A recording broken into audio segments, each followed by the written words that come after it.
Hey everybody, what's going on? Welcome to Palantir Day. We're just about 1 hour away sharp on my clock from the earnings for quarter three. Excited to be here with you all. As you can see, we have a very nice run up so far in pre-market. Uh, basically, I think one of the most volatile stocks in the history is now headed into Q3 earnings. I don't really pay too much attention to what's going on before and after. There's a lot of speculation going on, so I just want to say hello to a few people right now in the chat that I'm seeing already. I see Greg here. We have Sasha, my good friend. Sasha, if you're watching the stream, by the way, I need you to be my agent to tell me when the actual announcement goes out. It should be around 8 a.m. But since you are always on top of it, if you see that it's posted, let me know so we don't keep talking while it's already out there. So drop a comment if you can see it. And by the way, if you have time to swing by and dial into the chat, definitely would be great. Greg is as well. I extend the invitation for you as well. And people are saying it's live already. Let's go check it out. Let's see if it's live. Can't see it. Was it filed? Can't see it on their website. At least not on the website. Did a PR notice come out?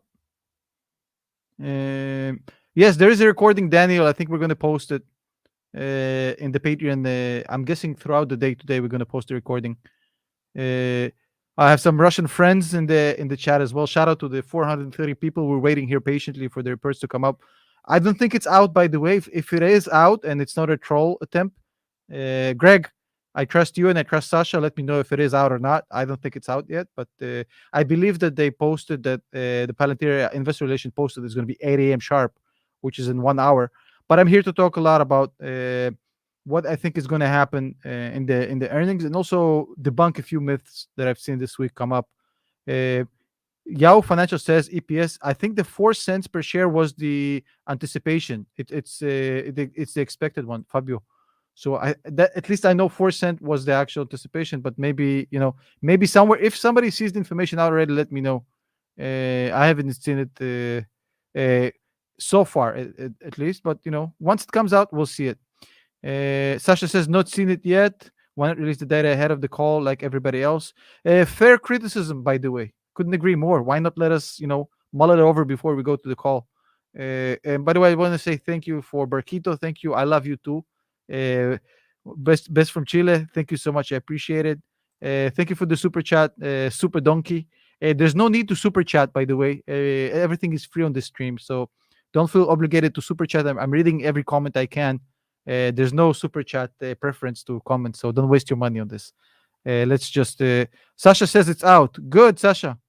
Can you send me a private message here? Okay, I'm going through their investor relations. Let's see if it's out already. I love Sasha so much. He always tells me the right information when I need it. But I can't see it on their investor relations. Where is this? Dude, why is it? Are you sure it's on their investor relations? Maybe on the news? Oh, yeah, it's out. The highlights are out, not the actual release, right? The highlights. Yeah. I've seen the highlights. Okay, so by the way, let's say hello to the 827 people in the chat. So the highlights are out, I believe. Sasha, thank you for this. I appreciate it. Yeah. Thank you, Sasha. I'm going to pull it up on the screen right now in a second for you guys to see. I believe the highlights are out, but not the actual filing, at least not as of yet. So let's take a look at the highlights. I believe this is it. Yeah, I think this is the highlights. Was this what you're referring to, Sasha? I think so. So let's go over it together and let's check out what we have in the highlights. So Q3 highlights, not the actual release yet, but just the main points. Total revenue grew 36% year over year, 392 million. So basically, we had an increase in the annual growth, I believe, to 36%. I was looking forward to 30%. So anything above 30 for me is a big win as far as year over year revenue growth. So 36% is about 6% higher than what I anticipated. Added 34 new net customers in Q3, which is not something out of the ordinary for this company. I mean, they seem to have really nice client acquisition. Commercial customer ground growth 46% quarter over quarter. That's actually quite exciting. Although I would be interested to see. Okay, this is the number I was looking for. The count of the commercial customers is very nice, 46%. But this metric is actually even more exciting for me. U.S. commercial revenue grew 103% year over year. I think this is the big banger. This is the big banger. This is definitely it. By the way, shout out to Praveen Taluri for becoming a channel member. Thank you so much. I appreciate it. Shout out to the 1,026 people in the chat right now. Thank you, Praveen. I appreciate you joining the channel membership. So basically, this one is I'm 103% year over year commercial growth, which is, if you've been on my channel for a while, you've seen Sasha. You can validate me on this. I've been saying the commercial side is going to increase exponentially. It's not going to be a linear growth on the commercial side. So we're actually seeing the initials of it. Cash flow from operations, 101 million, 26% margin, very nice. Adjusted free cash flow, 119 million, again, 30% margin, very nice. This is actually what I'm really excited about. New 54 $1 million or more deals.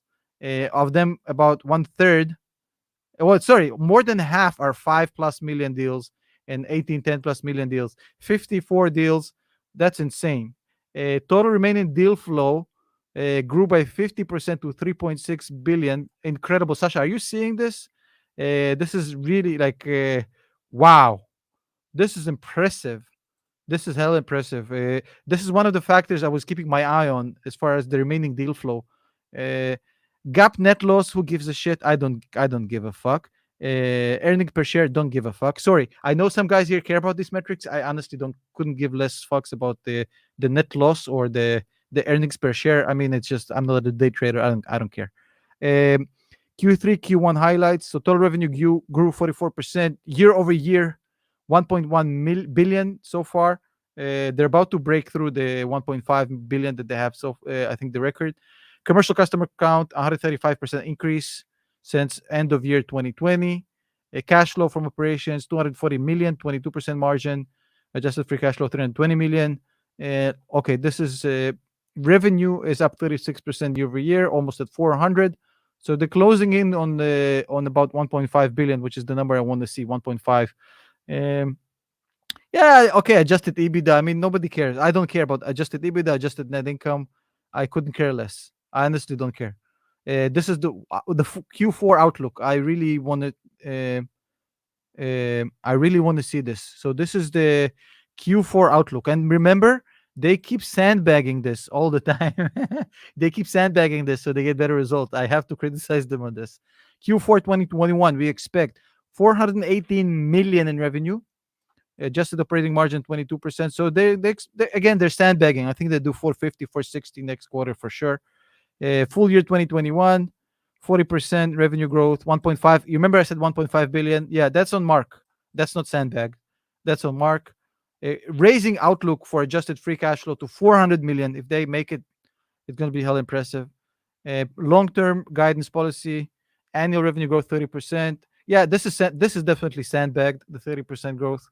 And yeah, we're about to hit the live stream in about 45 minutes. But I want to open the stage for y'all here in the chat with me. There's 1,500 people here with us watching and listening. And I want to thank you, every single one of you.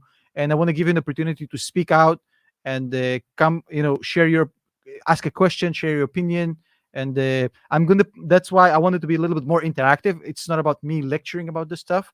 If you're in my community and Patreon and channel members community, you know that I've been going towards more to interactive a community kind of style of content. I'm going to put a link. I'm going to put a link right now in the stream. If you want to come on the stream and ask a question, share your opinion, say that I got something wrong, you can use this link and you will be placed in the waiting room, and I'll bring you up into the stream once your turn gets here. It's a first come, first serve basis. So the first ones will come on air first, and then so forth and so forth. Everybody's invited. I'm going to put the link again so it's in the stream. And Bill, no worries, bro. Vale was definitely one of it's such an impressive company. I had a lot of time talking about it. What's up from Alaska? Hey, love me some Alaska. Thank you for that. I appreciate it, Gennaro. So if you're coming on the stream, by the way, make sure you have headphones and you have a decent mic so we can hear you. So there's already a few people in the waiting room. So be patient in the waiting room. I'll get everybody on. A good question from Matai. When do you think commercial side will take over to be the bigger revenue part of Palantir?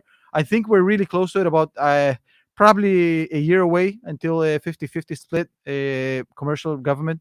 I do believe that that's the timeline. I want to bring on the first person from the waiting room. Hold on one sec. What's your estimate for the stock 10 years from now? I think it's a multi-bagger. So right now we have on the stream a lot of people. I'm going to bring everybody up. So first one, what's up, Brock Tostock? Hey, I love that name. What's going on, buddy? how You're are on. you, man? Good. What's going on, buddy? Hey, good morning. So Good I morning. just Good have a morning. question, I guess, about like tech versus like retail and industry, like, physical versus like software and downloadables. What are your thoughts about that in the next 5-10 years, really? What's your outlook? I think the whole transition is actually transitioning, as you noticed in the past 10 years, is definitely the transition is away from physicals and into SaaS. Everything is going to SaaS, cloud. So that's why companies like Palantir, CrowdStrike, and everybody who's in this industry, Amazon, are thriving, is because physicals and local based software solutions are slowly becoming obsolete. So I definitely see this transition happening. COVID definitely accelerated it.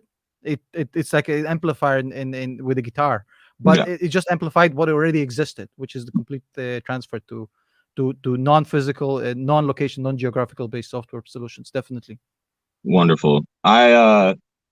I'm curious, I guess, as well. What do you think about that merge in the future for retail-based, um, companies that haven't done well, maybe things that have been beat down in the last 2 years because of the actual, environment globally, for those kind of companies. What do you think about the future for them? Some of the biggest losers to actually becoming big winners in the future. It's just a question of who will adapt the fastest. I mean, if you come, especially you see that in retail, like you have Best Buy is a good example of a brick and mortar king that adapted fast, and that's why they saved their business. And you have multiple examples of companies that didn't adjust. It's happening the same thing in fintech right now. Banks that don't adjust will be left behind. Fintech is moving to this direction. So the sooner they wake up, they'll be available to participate in this new economy. It's happening right now also with respect to the automotive industry. Those who wake up early, like Volkswagen, they'll enjoy a piece of the pie. Those who get left behind, like Ford and GM, especially Ford, is definitely they're going to lick their wounds. So it's just a question of like if Herbert Diess, the CEO of Volkswagen, didn't have as much objection from us on board, and he could have went ahead with his plan to electrify the fleet a few years ago, he would have been head to head with Tesla. But I think that's basically just the ability to innovate and catch up. So thank you for jumping up. I want to give some other people an opportunity Hey, to man, jump on. Thank take you it so much. easy. You look like you're in the cold spot. Stay warm. It's 36 degrees this morning. Woo! Yeah, That's take it nasty. easy. Hey, thank you so much for joining. Be easy. Okay, next up we got Jack. Jack, what's going on, buddy? Oh, hey, what's up? I just wanted to have your opinion on the price target for 2025. So I've been very adamant about this company as far as I have an end of year target price, which is $30. I think end of year we're going to hit $30 with Palantir, which is going to be a very nice result for me. As far as 2025, again, just my opinion. I've been wrong before. I've posted about this. I told people to get out of Nvidia at 200 and went to 300. So I'm definitely not a genius that knows everything. But in my personal opinion, with everything I know about Palantir, I think it's definitely 5 to 10x potential as far as the next 5 years. So, With the way things are going for them, it's a multi-bagger 5 to 10x. But in order for that to happen, things have to fall. There's a good combination of hard work and luck that has to happen. The right circumstances. I'm assuming there's a lot of we spoke about on our podcast Unpopular Opinions with Justin about what would break the thesis. So not enough growth in the commercial side can slow them down. If they just stay on the B2B side, that might slow them down. So they have to slowly transition into medium-sized businesses, small businesses, eventually B2C products. So if that happens, it's a multi-bagger 5 to 10x, no doubt. And what's your time horizon on Palantir turning into profit? Like, I'm not too focused about profitability for high growth companies in general, because I think it's the wrong metric to judge these companies. I think Palantir is going to be in the growth market share capture phase for at least 3 to 5 years. Anyways, I don't expect to see any profits for the next 5 years. They're just trying to capture as much market share as they can. I don't really see any point. It's like investing in the startup and after 3 or 4 years basically saying, well, where's the profits, it's been 3 years, it's a startup. The thing about Palantir is it's two separate companies. It's one legal structure, but Foundry and Gotham are completely different products at completely different life cycles. So we're looking at a startup. It's a 4-year-old startup. I don't see any profits in the next 5 years, at least not significant ones, but I see a huge amount of growth and taking over the market space. Okay, I think that's all the questions I have. Great. Thank you for joining in, Jack. Much appreciated. Thank you, buddy. Next up, we got Carter. Carter, what's up, buddy? You're on. You can unmute yourself. Paging Carter once, paging Carter twice, paging Carter 3 times. No? Okay. Next up. Okay. What's going on, Rishab? You muted. Paging once, paging twice. Here we go. What's up, buddy? Just keen to sort of understand how the market is going to react to this. I mean, I know in short term, we don't want to be like looking at what the market would react to this, but I'm just trying to find better buying opportunities so that I can sort of enhance my holding into Palantir. So basically, you can have a sense into what's going on with the market right now. If you take a look at the current price action, we're pretty much flat. 1% up in pre-market, $27. Everybody already knows the result. I mean, information travels fast in 2021. I don't see any insane short-term volatility on the stock, upwards and downwards.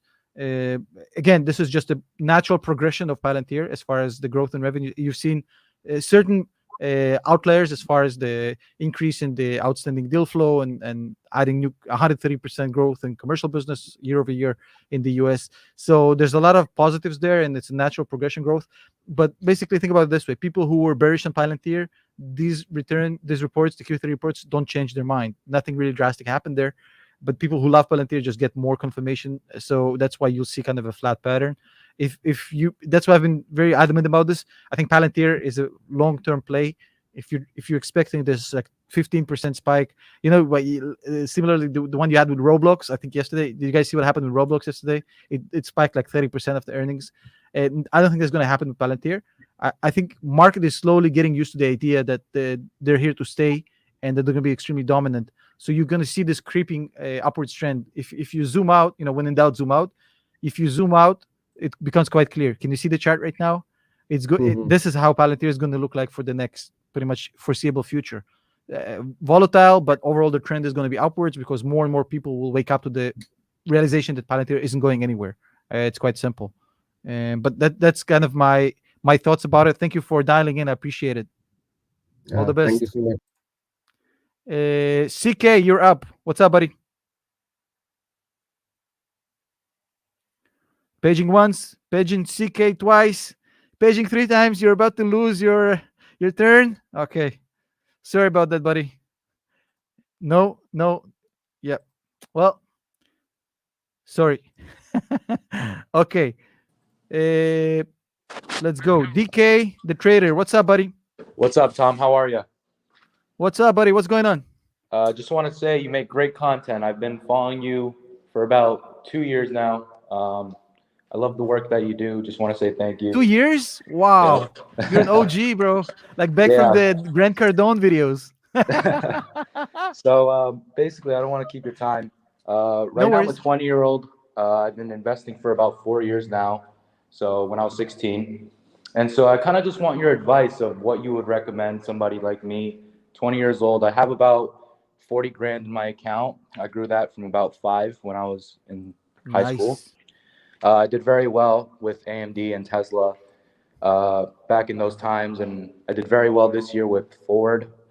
So I'd want to get your take on what you would do around this time as the market keeps going up. And I'm kind of bearish on the market in the short term, but everybody's been saying that the market's been going to crash for like a year, 2 years now, never happened. So how would you play your portfolio based on my situation where I'm not really bullish on the market short term, but I am bullish long term, and I don't really know what to do at this point. So I just wanted to get your take on that. So first of all, as people mentioned in the chat, you're killing it. You took a $5,000 starter kit portfolio and you turned it into a 40 grand portfolio. That's insane. That's really good. I don't think you should discount that. That's especially for a teenager. So good job. As far as your concerns, I share your concerns.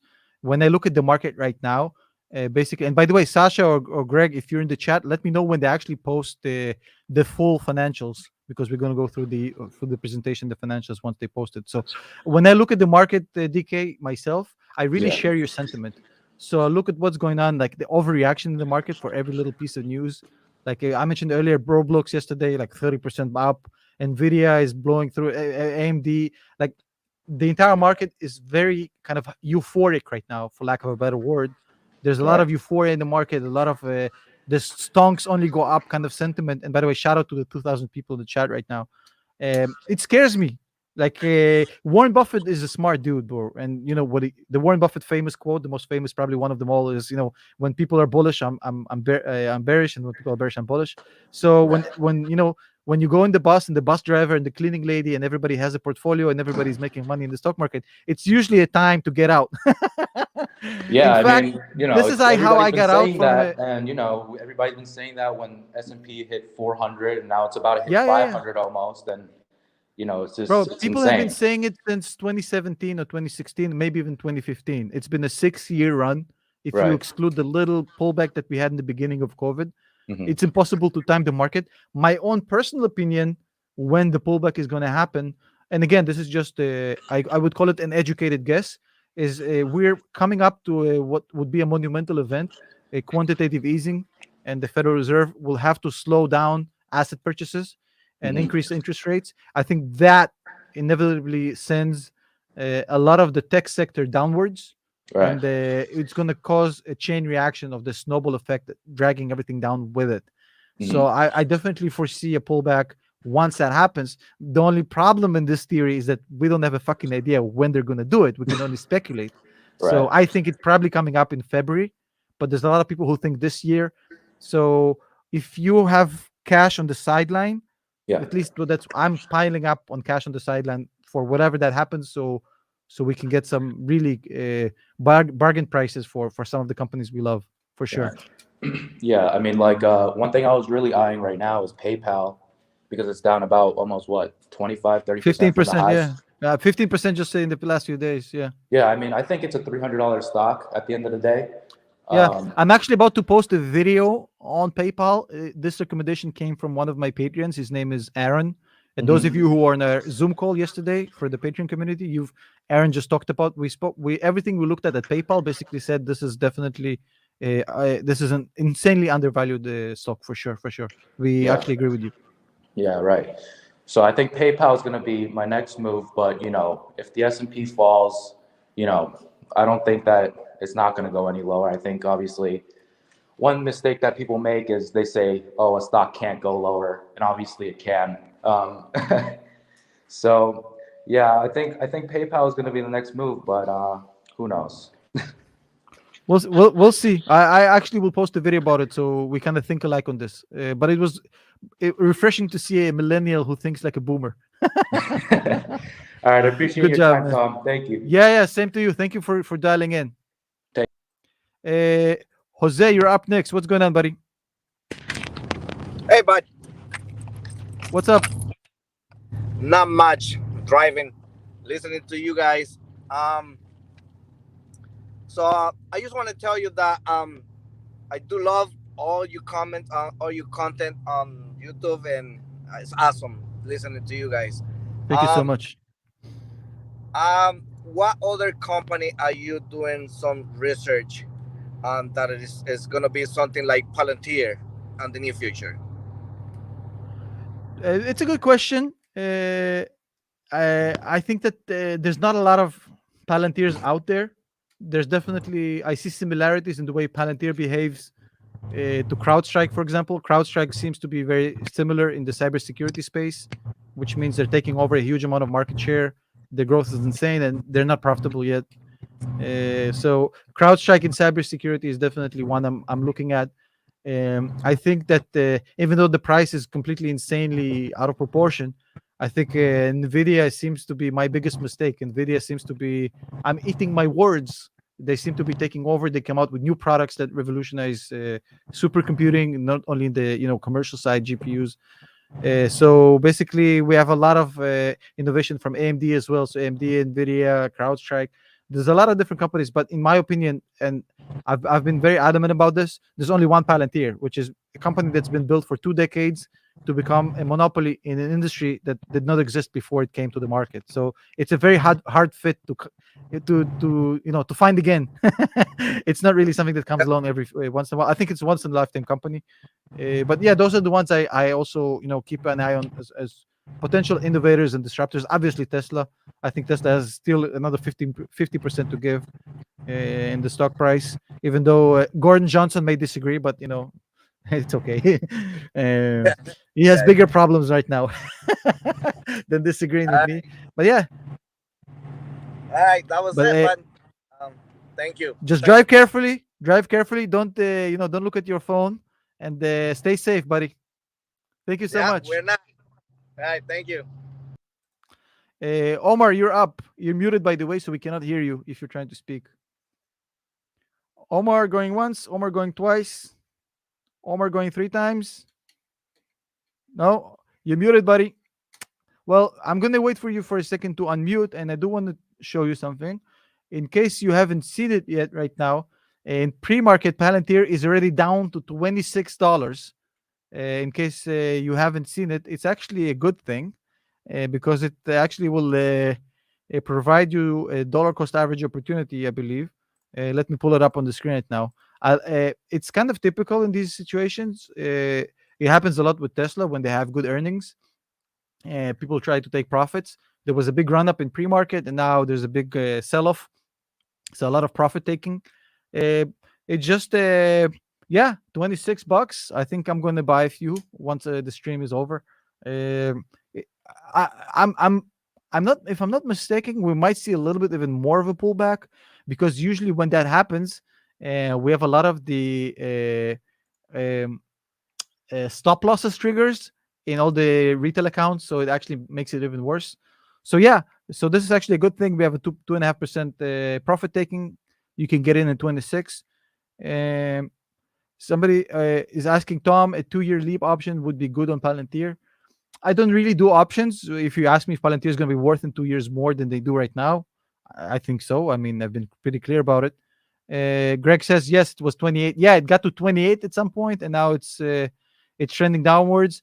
Try to get it if you can get it below 26. I think it's a good opportunity to get it at 26 because I can understand people taking profits. I mean, why not? For the swing traders, it's actually common practice. That's how they trade around earnings. I don't think it's a sell-off, CC. I don't think it's a sell-off, but it's definitely some profit taking or earned profits. Why the sell-off? Because a lot in earnings, you see a lot in Tesla as well.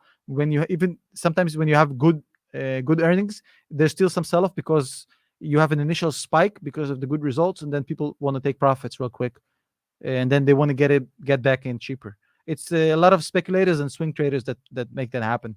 By the way, shout to the 2,300 people in the chat right now. Thank you so much. Thoughts on Asana, please? One of my favorite companies. I love Asana. I love what they do. I love the management. It's Dusty's company. Dusty is a fucking genius. Yeah, I use it in our team. We use it, Asana, all the time. Great company. I don't know if somebody says look to buy. True Vision says look to buy $25. I don't know if it gets to $25 though. I don't know. Maybe it's going to be tough. If Greg is still here in the chat, Greg does some swing trading. He probably can tell us what he thinks the resistances. I think it doesn't hit 25 though. I wish if we can get it to 25, that would be epic. What else do we have here? Yeah, minus 3%, 36. I think it's that's pretty much where it stands. I don't think it goes deeper than that. Freddie says, I got in at 23, plan to keep it for 5 years. I think that's smart. Bought at 27. Here's the thing, Aprokind. It doesn't matter which price you buy the stock in, and I'll explain why. When you buy a piece of stock that you believe in for 5 and 10 years, it wouldn't matter. And when you think about it in 2030, and like, okay, in 2021, I bought the stock for $27. If this stock is worth $300 in 2030, would it matter that you bought it at 27 or 31 or 35? It will be completely irrelevant. So if you believe in it long term, you shouldn't look at the entry price so much, to be honest. But I know some of you are really thinking about that. That's why I keep track of it. It's by the way, it's climbing back up 26.2. So I think it's pretty much stopping at its tracks. Bovayev, who's a channel member, by the way, says sold put yesterday for 26. We'll let it execute if it stays below by Friday. Okay, let's see what happens. James is asking, can you please talk about the impact of the vaccine mandate will have on the supply chain? I don't know. I don't think it's final yet. It's vaccine mandate. It's a complicated topic. There's a lot of politics involved. I don't know. I don't think any other country in the world mandates vaccines. To my knowledge, it's not mandatory in Russia or anywhere else that I can think of. I think you can't force somebody to put something in their body in general. Like I vaccinate myself and my kids, but I mean, I completely understand why people don't. I believe in, live and let live. As far as how it will supply chain impacts, I don't see any, to be honest. 25.84. Is this down again? Let me pull it up on the screen. Yeah. Let me pull it up and increase it so we can see a bigger view of the price action. So 26.28. Yeah, it's trending back upwards. I think the window is closing to get it at 26. David says my cost base is around 20. Yeah, that's nice. Amazing. What else? By the way, I forgot. I'm gonna check again if we have some updates on the actual financials. Let's see if they posted it. It's not yet posted, but if somebody sees the actual financials or the SEC filing, it should be coming out in the next half an hour. Let me know in the chat. I want to give a huge shout out to Joey, by the way, with a $5 super chat. I can't find it right now. Joey, I can't find your message, buddy. But I found it. Here we go. Thank you for that. I appreciate it. There's no need to super chat. It's all for free. So don't waste your money. Fifth District Judge shut down the vaccine mandate, obviously. Yeah, it's not constitutional. You can't force people to put a needle in their body. I mean, I believe everybody should get vaccinated, but I don't believe in forcing people to do so. I think it's just not constitutional, to be honest. Somebody says vaccine vent. Yeah, Australia has been really aggressive with COVID. I can understand why. I didn't know that about Australia, but the vaccine mandate. Okay. It's a political issue. I don't want to get into it. Yeah. Somebody says, again, Slavi says, vaccines are mandatory in Australia. Yeah. So here you go. Some countries have different approach. I want to put the link to join the chat and speak with me live on air. I'm going to put it in the stream again. We have some more time before the actual financials come out. It's just, if you look in the chat, there's a link. You click the link and you can join the studio and chat with us on stream. Webcast at 8 a.m. Yes, Go Yung Hang. I hope I pronounced your name correctly. Webcast is starting at 8 a.m. in half an hour. We're going to be watching it together. Okay. I live in Australia and they're not mandated. So I don't know. Hey, different alternative facts in the chat. Thomas says, new subscriber here, just wanted to say hi and I'm really enjoying your channel. Thank you so much. You just made my day. Thank you. Appreciate it. I really, really appreciate it. Thank you so much. Cooper, you're on. What's up, buddy? We can't hear you. Can you hear me now? Yes, we can. What's going on? Holy shit. Yo, so damn, I didn't actually think this was actually gonna work, but yeah, I'm from Australia, right? Okay, tell us about the vaccine mandate, please. Is it real? Oh, everyone has to get it. You can't work. You can't do Okay. nothing. Yeah. Okay. But Nice. August. So we when know. was it? What was that? Sorry. So now we know about Australia because people were saying different shit in the comments. Yeah, it's nuts over here. So what's going on? So August last year, I bought Tesla stock pre-split, and my Nice. portfolio is up overall 110%. And when it hit that 900 or whatever, I just kept averaging down, and now it's to the moon. Not selling till 2030 though. Nice, smart kid. I like him. Also, I watch all your videos and stuff, but I've just started looking at Palantir. What do you reckon the price target by 2030 is for that? Have you? Yeah, we've spoke about it. I don't know, to be honest. It's a very wild guess. I think end of year we're probably going to hit $30 because the news are too positive. Q4 I think is going to be really good as well. As far as the next 10 years, it's really hard to tell. I think it's potentially a multi-bagger, 10x, maybe 20x over the course of the next 10 years. A lot of pieces have to fall into place for that to happen, like it happened with Tesla. Like in Tesla's case, competition fell asleep. In this case, in Palantir, it seems to be very similar. It doesn't seem like there's any real competitors doing the same level of investment in growing and development software of that sort.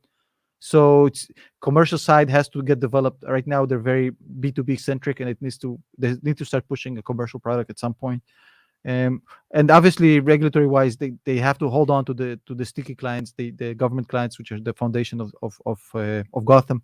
So if everything falls into place, it's a potential multi-bagger 10 to 20x in 20 years, 10 to 15 years, I think. Yeah. All right. Thank you.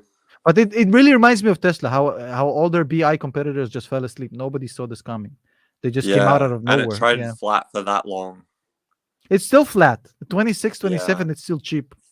If I buy today, I think I'll make 15% in 3 months already. And I'm not even a swing trader. Yeah, all my free cash is going into that and Shiba Inu. I'm just kidding. Oh, God, don't even get onto that. I bought a bunch, sold it at a loss, and I'd be up like 10 grand now. It's so bad. It's a joke. It's a joke. I don't touch that shit. Cooper, thank you so much. And by the way, you should join our community if you enjoyed the videos. Join the Patreon so you can jump on our Zoom calls. They're not broadcasted live, so we can, it's more like Eddie Murphy Raw. There's a lot of stuff that goes on there that we can do live. So join the Patreon community, and we have a Zoom call coming up this Thursday. So if you come on, just let me know it's you. All right, I will. Thank you. Thanks, buddy. Steven, what's up, buddy? Hey, I'm fine. And yourself? I love your portrait in the back. Did you do it yourself?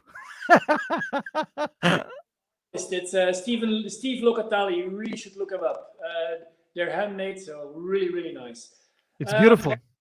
Well, thank you for all the videos and recommendations. Been following you for well over a year.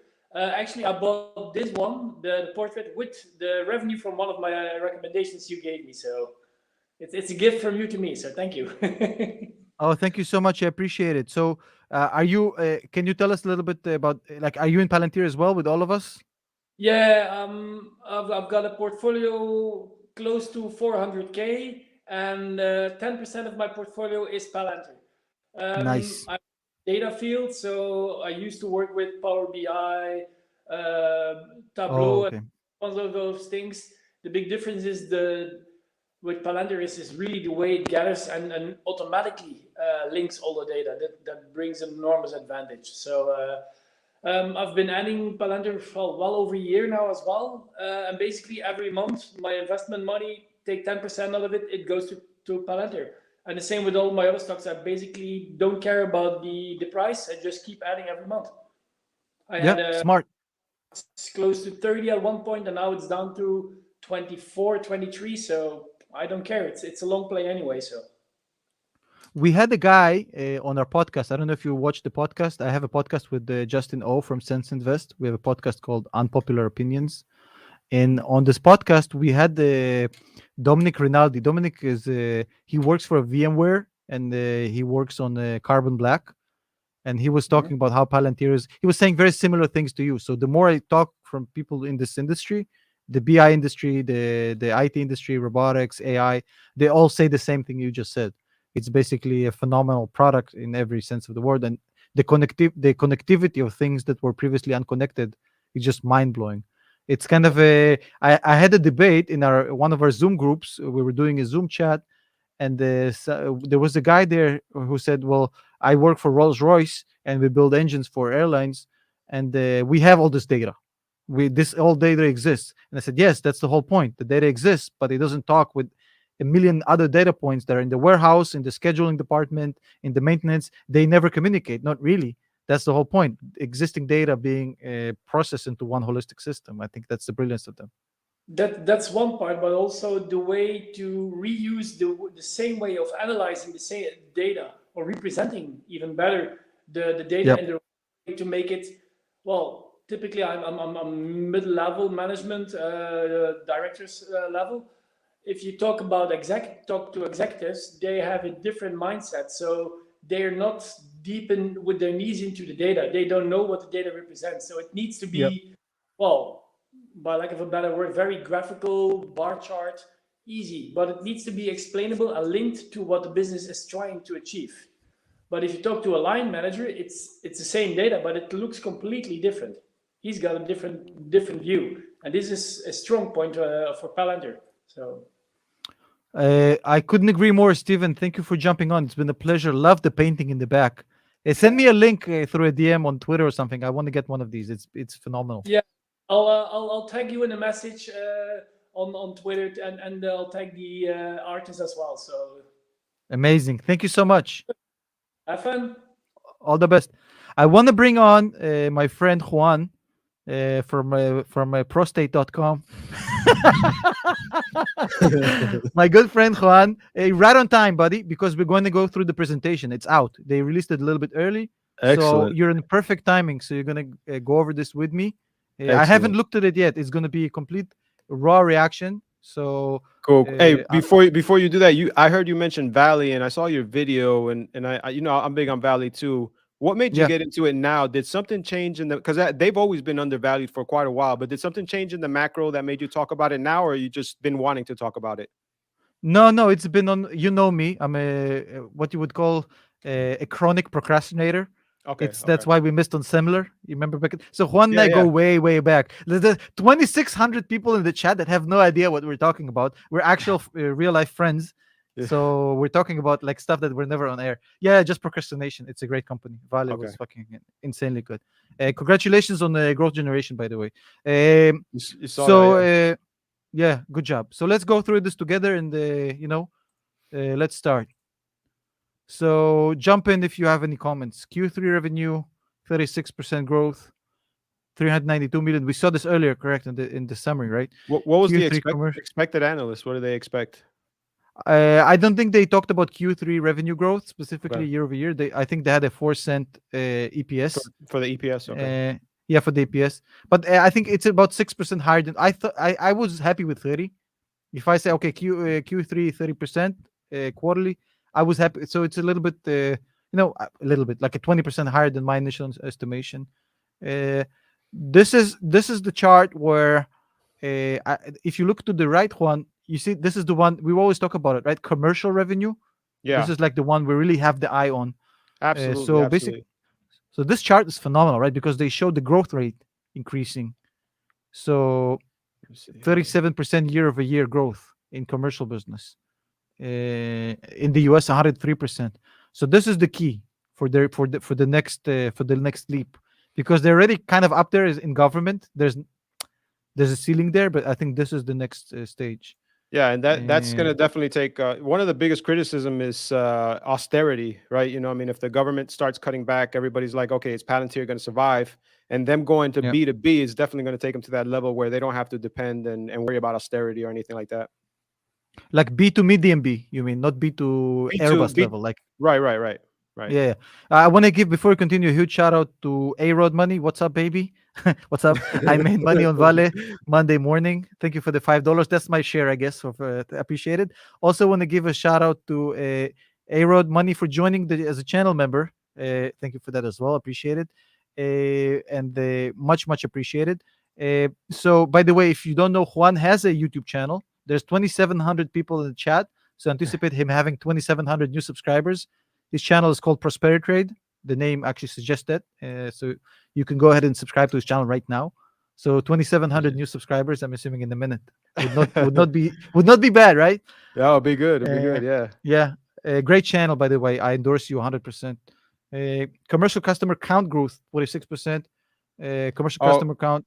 The analysts expected 385 million of revenue growth, and they got 392, right? It's right on the money. Yeah, it doesn't. Yeah. It's a marginal difference. No. Yeah. I thought that this was a little bit too optimistic with how Q3 went, but they actually hit the target. And look, I mean, that's 392 versus 385 is the same. There's no difference. It's bullshit. It's just hitting the mark.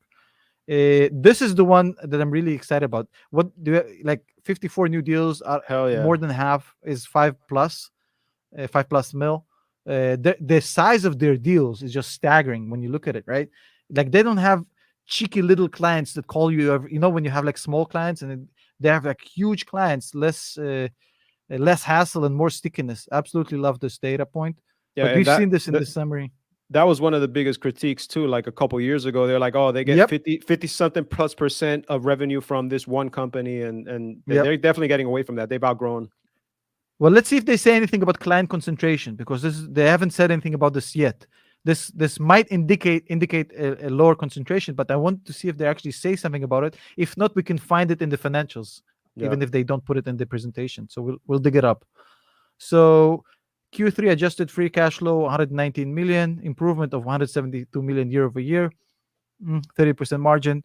I mean, if you dig into Palantir, you know that they don't have a cash flow problem. Cash flow was never the issue. Is the fact that people get butthurt, but the fact that they don't present net profits or EBITDA because the money goes back into engineering and growing market share. So not really that surprised by this number. I want to hear your opinion about this. Like we're talking about 1.2 billion per year of jobs they have signed already. Even if they do jack shit for the next 3 years, they're going to make more revenue than they did in 2021 the entire year, just by sitting on their ass, executing existing projects. No, they definitely overcome. Like one of the things they something is happening with your Zoom, Juan. Your Zoom is on crack. I know, man. It's it's good.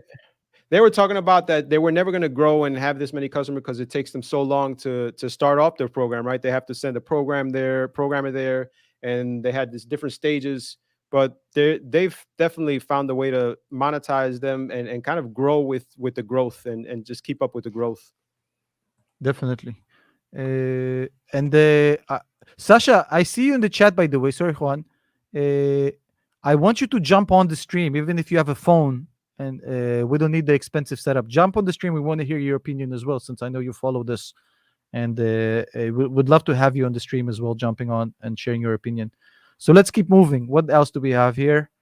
Revenue growth 44%, over 1.1 billion. That's just the holistic year, like the 3 quarters in aggregate compared to last year. Adjusted cash flow 320, 30% growth margin, 32% adjusted operating income margin. This is just some PR fluff. I mean, okay, it's just nice to watch, but I'm not getting caught up in this. Although the one thing this shows me, Juan, when I look at these PR stuff, and by the way, shout out to Simeon, our mutual friend who's in the chat, is asking what would be the biggest list of problems that you can see in hindsight for the company. Great question. Yeah, absolutely. I think Simeon, we spoke about this. The biggest there's a few potential.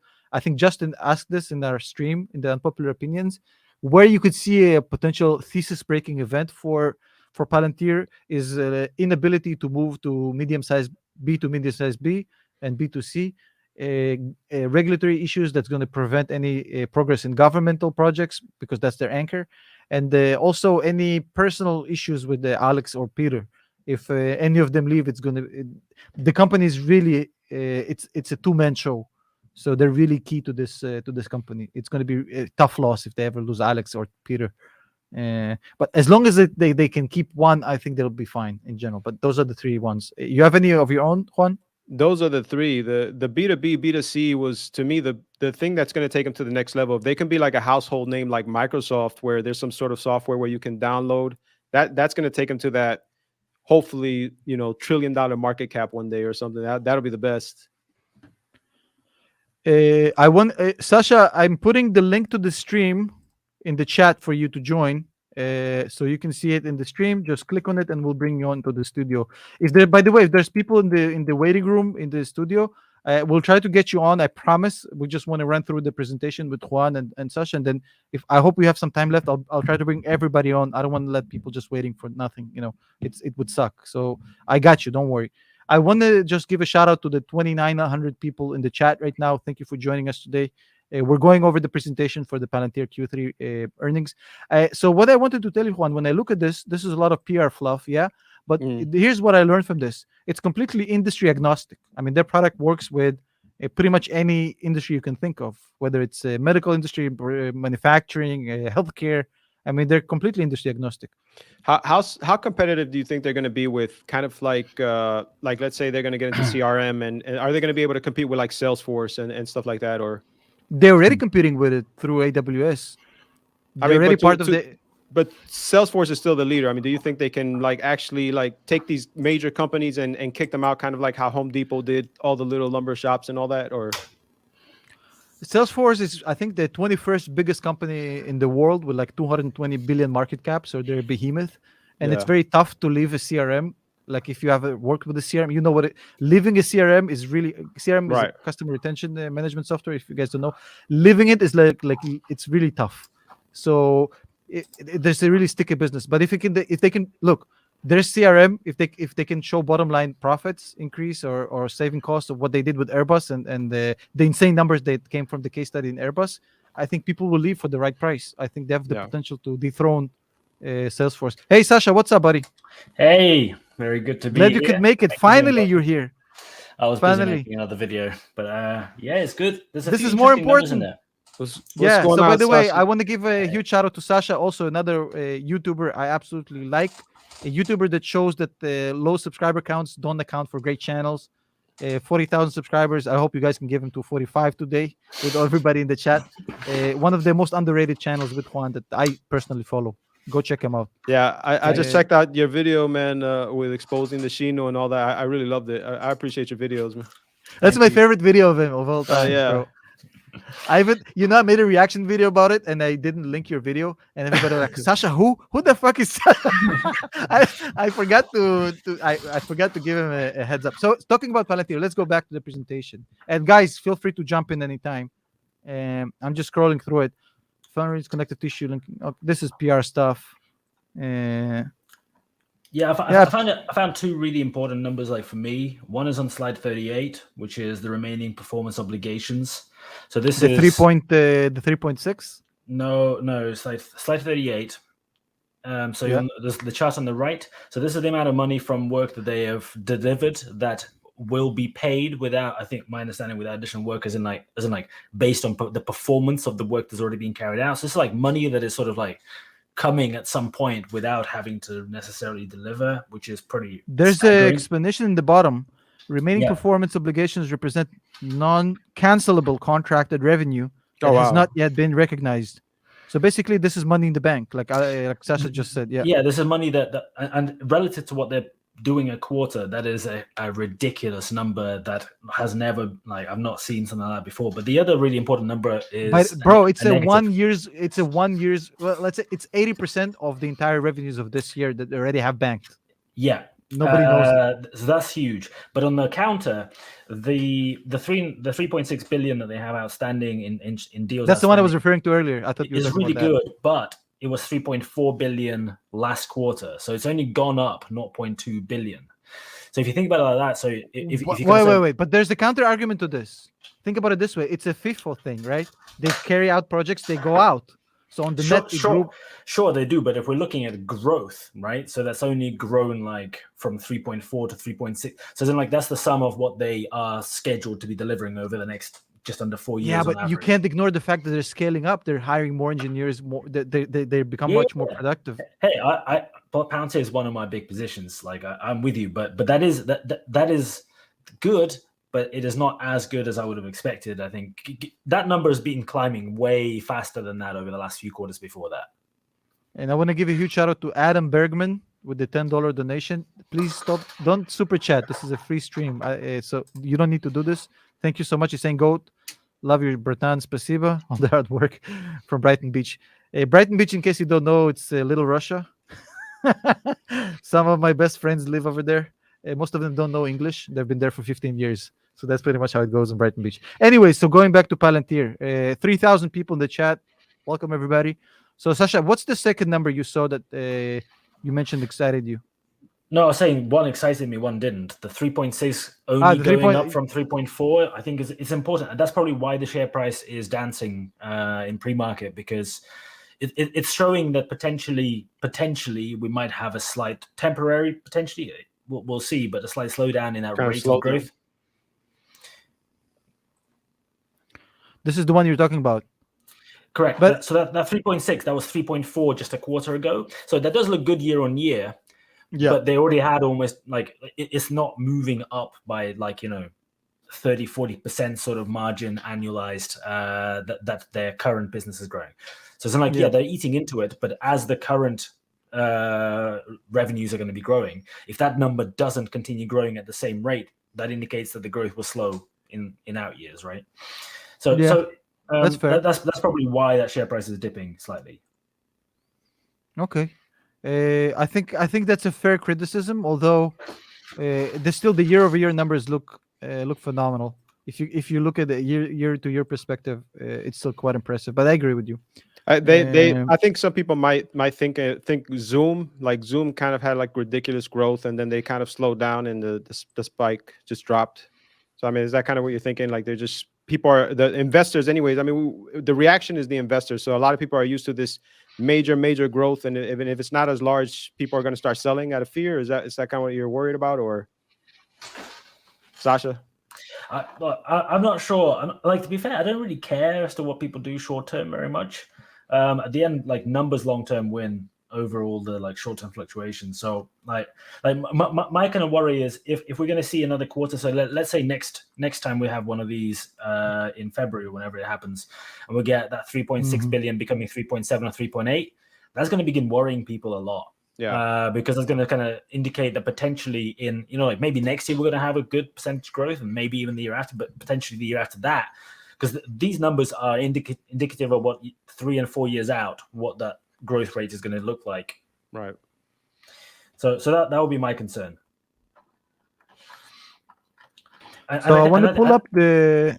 Go ahead. I think Tom, the point you were making earlier is really right, because so they're growing the B2B, the sort of the normal B, not the macro B segment a lot at the moment, right? And the speed at which they can grow that is going to be really the big deal, because this update is perhaps indicating that there is some ultimate ceiling as to how many government and very large contracts you can sell. There's only so many government bodies that have like billions of dollars to spend on this kind of stuff. And so at the end of the day, like in order to facilitate that growth in 3, 4, 5 years time, they're going to need to accelerate the stuff below. And it'll be interesting to see what happens over the next, because at the moment that is doing very, very well. If that continues, that will be a good counter to potentially that slowdown in outstanding deal value. Yeah, I think that the big issue with when we talked about it on the podcast. If you become completely reliant on you can't become $1 trillion company as a government contractor, no matter how big you are. There's only so much you can provide. Even if you're just going for the Airbuses of the world, right? You got to come out and increase your total addressable market. That's going to be the main key. Somebody's asking, good question, Simeon. Did you expect them to sandbag Q4 earnings? I think they did a little bit when they said 30%. I think it's going to be higher. They tend to do it, right, Sasha? We noticed them kind of doing it every time. Yeah, the conference call was about to start. It hasn't started yet. Let me know when it starts so we can jump on. So we can put it. We can all listen to it together. I'm gonna. I need. Okay. So Sasha and Juan, you guys can take over. I'm going to set up the stream for the conference call. I can turn it on if you want. Look, I could just turn it on like this. Here you go. How?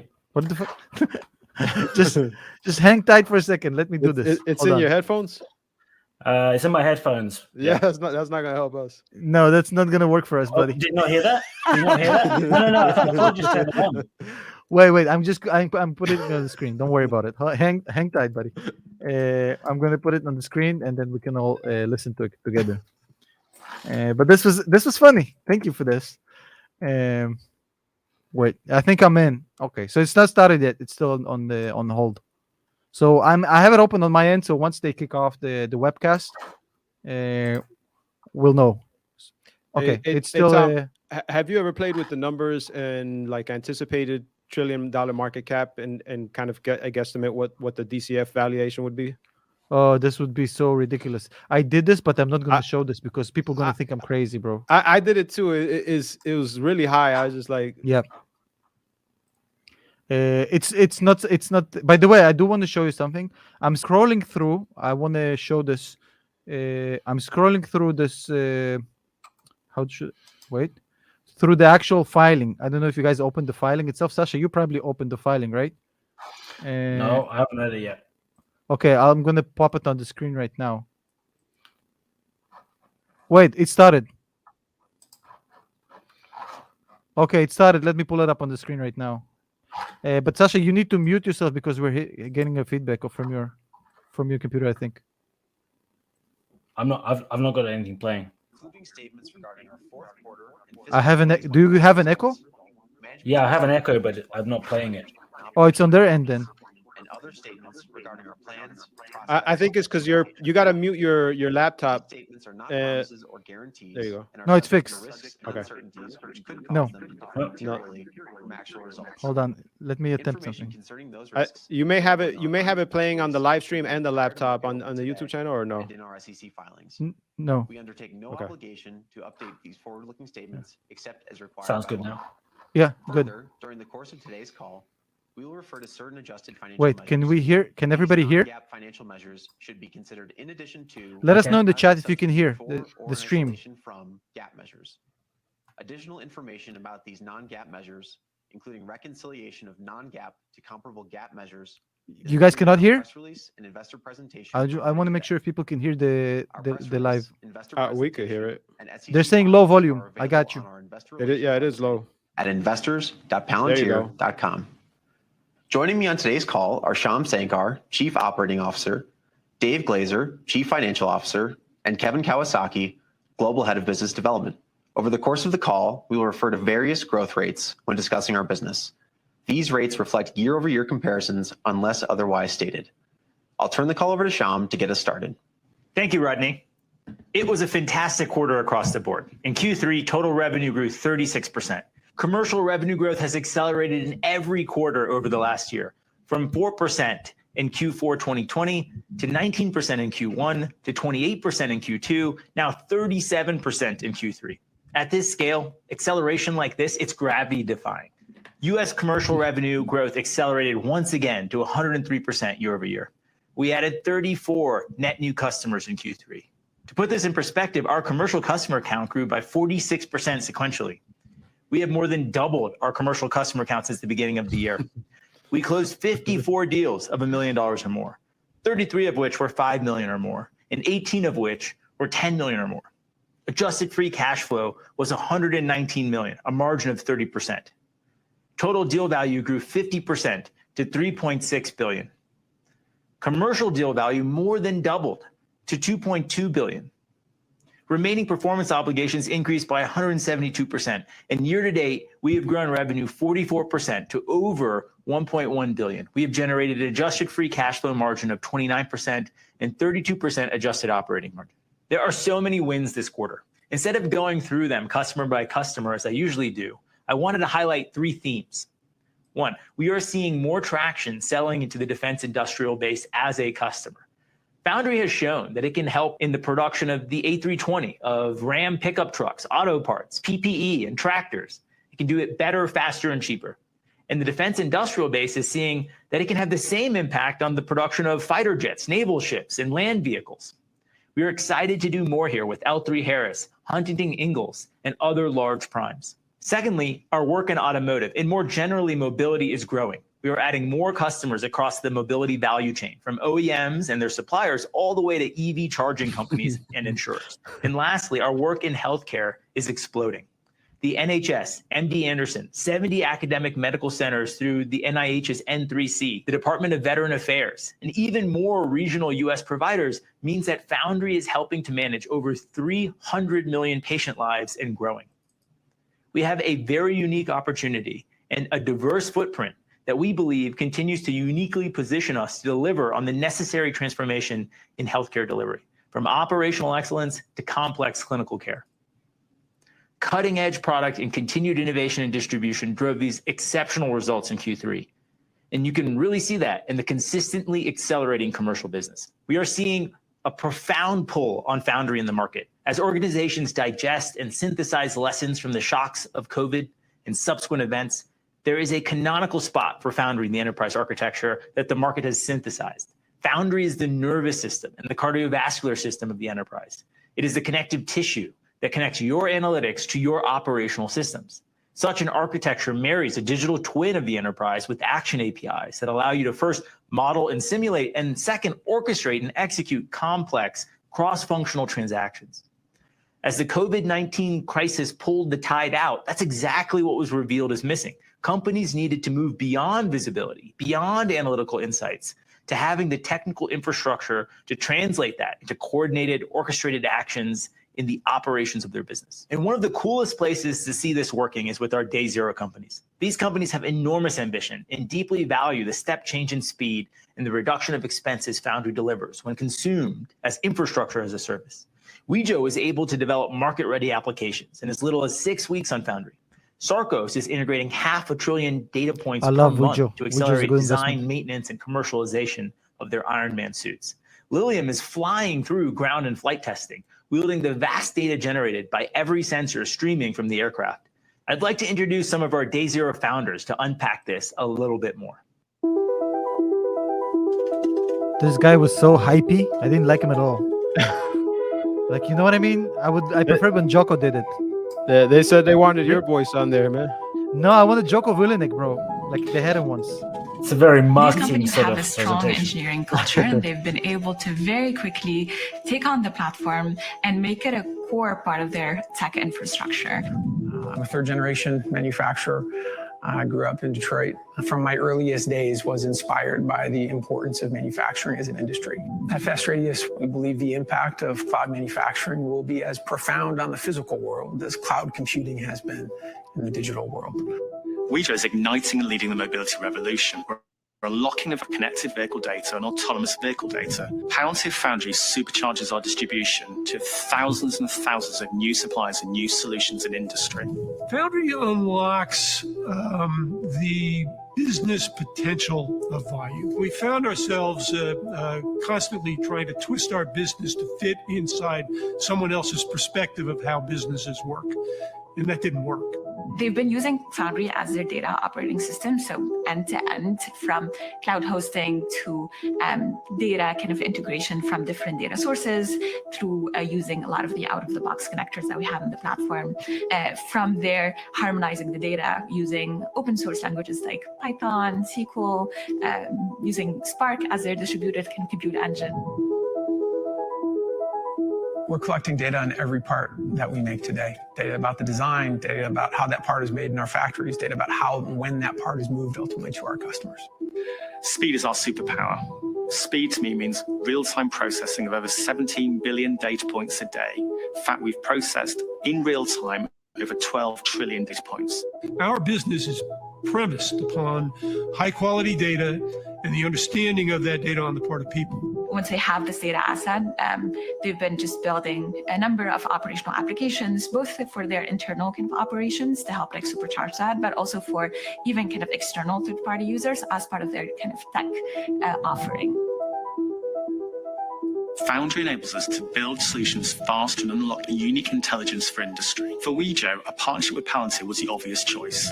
If you're not using Foundry, you better think about what your position in the company is, because everybody will be using Foundry.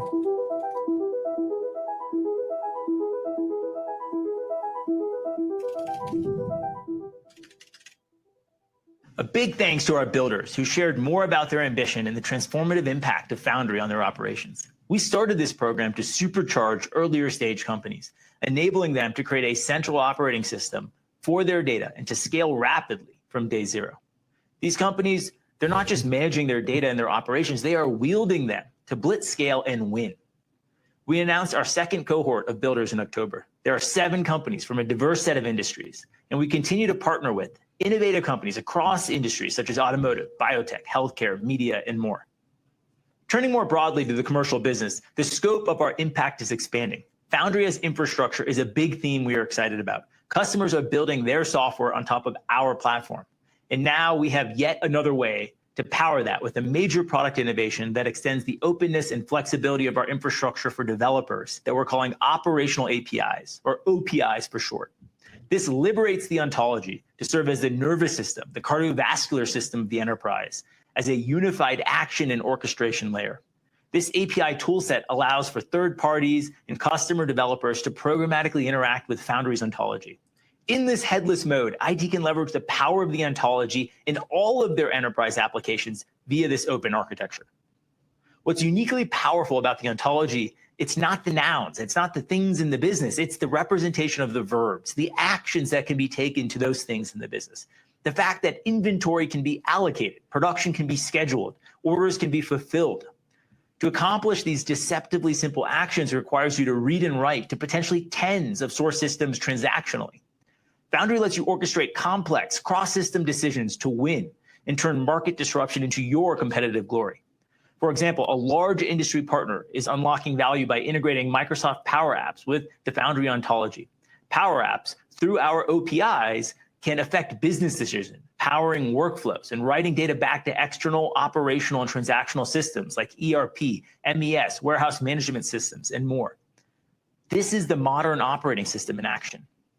We launched Apollo this past week as a commercial offering, enabling any software company to leverage our deployment infrastructure to take their SaaS where no SaaS has gone before, on-prem, classified clouds, air-gapped networks, and to the edge.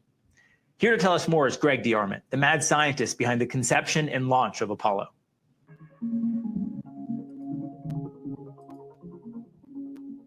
Apollo is an orchestration engine for the enterprise, enabling continuous deployment, configuration management, and central software operations across these many cloud and on-prem environments.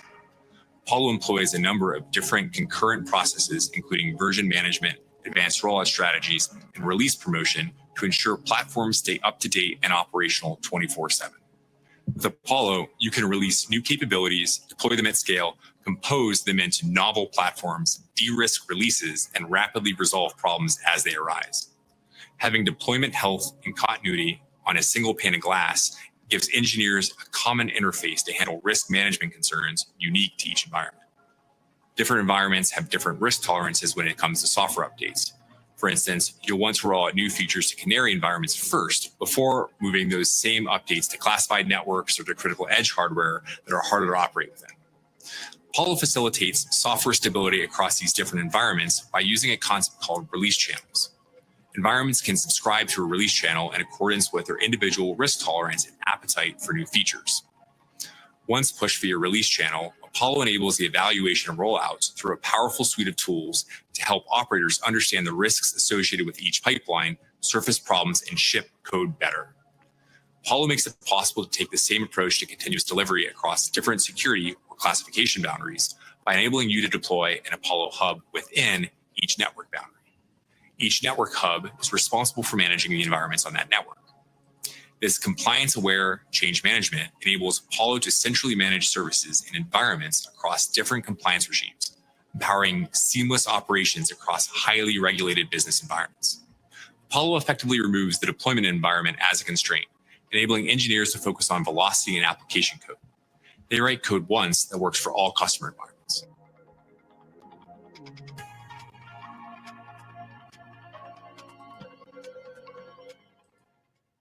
And we continue to push the envelope of Apollo capability by enabling streaming processing at the edge. Once again, we are building 5 years ahead of the market.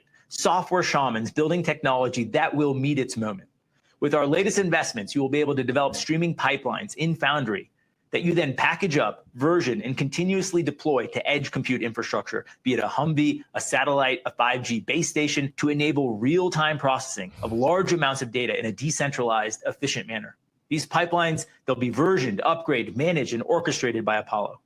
Imagine, you'll be able to blue-green upgrade your streaming pipelines across submarines, factory floors, 5 and 6G networks. This is a revolutionary capability that will give our customers the edge against their competition. There are 2 modular offerings that we've taken to market that we are really quite excited about: carbon and emissions management and AML for crypto and fintechs. Starting with carbon emissions management, there is a huge need to not simply account for carbon and more broadly emissions, but what are you going to do about it? Day to day, month to month, how do you manage trade-offs between production, on time and full, revenue, margin, and emissions targets? How do you understand the levers you have to pull and the implications of each lever? Do you have the ability to understand the consequences of changing a supplier or setting a different delivery routing or changing a production location on your emissions? Can you put that information into a single pane of glass, the same pane that your company uses to manage production or revenue or margin? Because until you do, emissions management will only be a source of data for you, something that you do so that you're not left behind. But once you do, you'll be able to use it to beat your competition and win in the market. These workflows are tailor-made for Foundry and leverage our digital twin and supply chain capabilities to present a single pane of glass to view revenue, margin, production, and all emissions, to not just see, but to manage the outcome. This is an area that we are seeing growing momentum, in no small part because of the obvious charisma of Alpha, of developing a competitive edge. Customers across disparate industries are building carbon-focused common operating pictures to track live emissions, to simulate emissions impacts of the changes to, for example, suppliers, to technologies and regulations, and to make real-time changes to their business. The other offering we're really excited about is Foundry for Crypto. We have found a unique fit with fast-growing crypto companies that need industrialized compliance solutions. We are leveraging our deep anti-money laundering and know your customer expertise developed over years, helping governments find compliance issues with the world's largest banks and helping those banks respond and harden their compliance programs. I mentioned last quarter how one of Europe's largest retail banks has deployed our AML solution in 2 days. 2 days. The cost, speed, and performance is unmatchable. These crypto exchanges and fintech disruptors are actually technical and can easily discern what legacy banks struggle to, that legacy compliance solutions are often 2 or more decades behind. We believe there are no alternatives that can compete on cost, speed, and performance, and we're really excited to put more weight behind this in the market. Turning to government, we continue to advance our mission of becoming the US government's central operating system as we extend our footprint across defense, healthcare, and civilian agencies. In the third quarter, we signed a new deal of Health and Human Services, the Air Force, the NIH, and more. I'm proud to say that the Meta constellation, which we featured in last quarter's earnings call, met its moment when called upon by UK MOD to enable non-combatant evacuation operations in Afghanistan. As a reminder, the Meta constellation is radically changing how satellites are tasked, the latency of collection, and it's creating a fundamental link in the AI-enabled kill chain. We are orchestrating a Meta constellation of more than 300 satellites by working with an array of commercial space companies. These companies have been deploying constellations of spectral, radar, and ELINT sensors into orbit, and we are putting all that power directly into the hands of the front lines, empowering the edge. End-to-end Gotham and Foundry infrastructure, including Meta constellation, provided unparalleled capability and was stood up in less than a day for UK MOD operations. In addition, Meta constellation was also used to great effect at last month's Scarlet Dragon US military exercises, where it provided timely and effective targeting information. This is all made possible because of Apollo for Edge AI. We were recently down-selected by the US Army to be the sole provider of the Army's Intelligence Data Fabric and Analytics Foundation for the Capability Drop 2 program. The Army will deploy Gotham to support intelligence workflows worldwide with a globally federated intelligence data fabric and analytics platform spanning multiple security classifications. Our work on CD2 is just one of many initiatives of which we are engaging with the Army, including CD1 and Titan, that will accelerate the decision chain and provide decisive advantage for our armed forces in the near-peer fight. We have a motivating set of customers and growing pipeline for big pursuits in 22 and beyond. And it is growing every quarter. We're not just competing for programs, our unique capabilities are creating their own opportunities. Our work in healthcare continues to expand, and we recently signed a 4-year, $87 million contract with the Department of Veteran Affairs. This department serves 9 million veterans and their family members and spends nearly $250 billion per year. After supporting them in the exigency during COVID-19 response, we won an unrestricted competition to help power their data transformation efforts. Our software is going to enable the VA to integrate data across its large IT landscape and ultimately to deliver better care and services for our veterans. It is a privilege to serve our veterans and warfighters, both on the battlefield and in their period after service. Our collaboration with the NIH continues in the fight against COVID-19 as N3C deepens its partnership with Palantir, leveraging Foundry as their research backbone. This 2-year award carries a total potential value of $60 million, and the N3C Data Enclave represents one of the largest collections of COVID-19 health records in the world. Additionally, our work with NCATS expanded with an increase in total potential value of $24 million.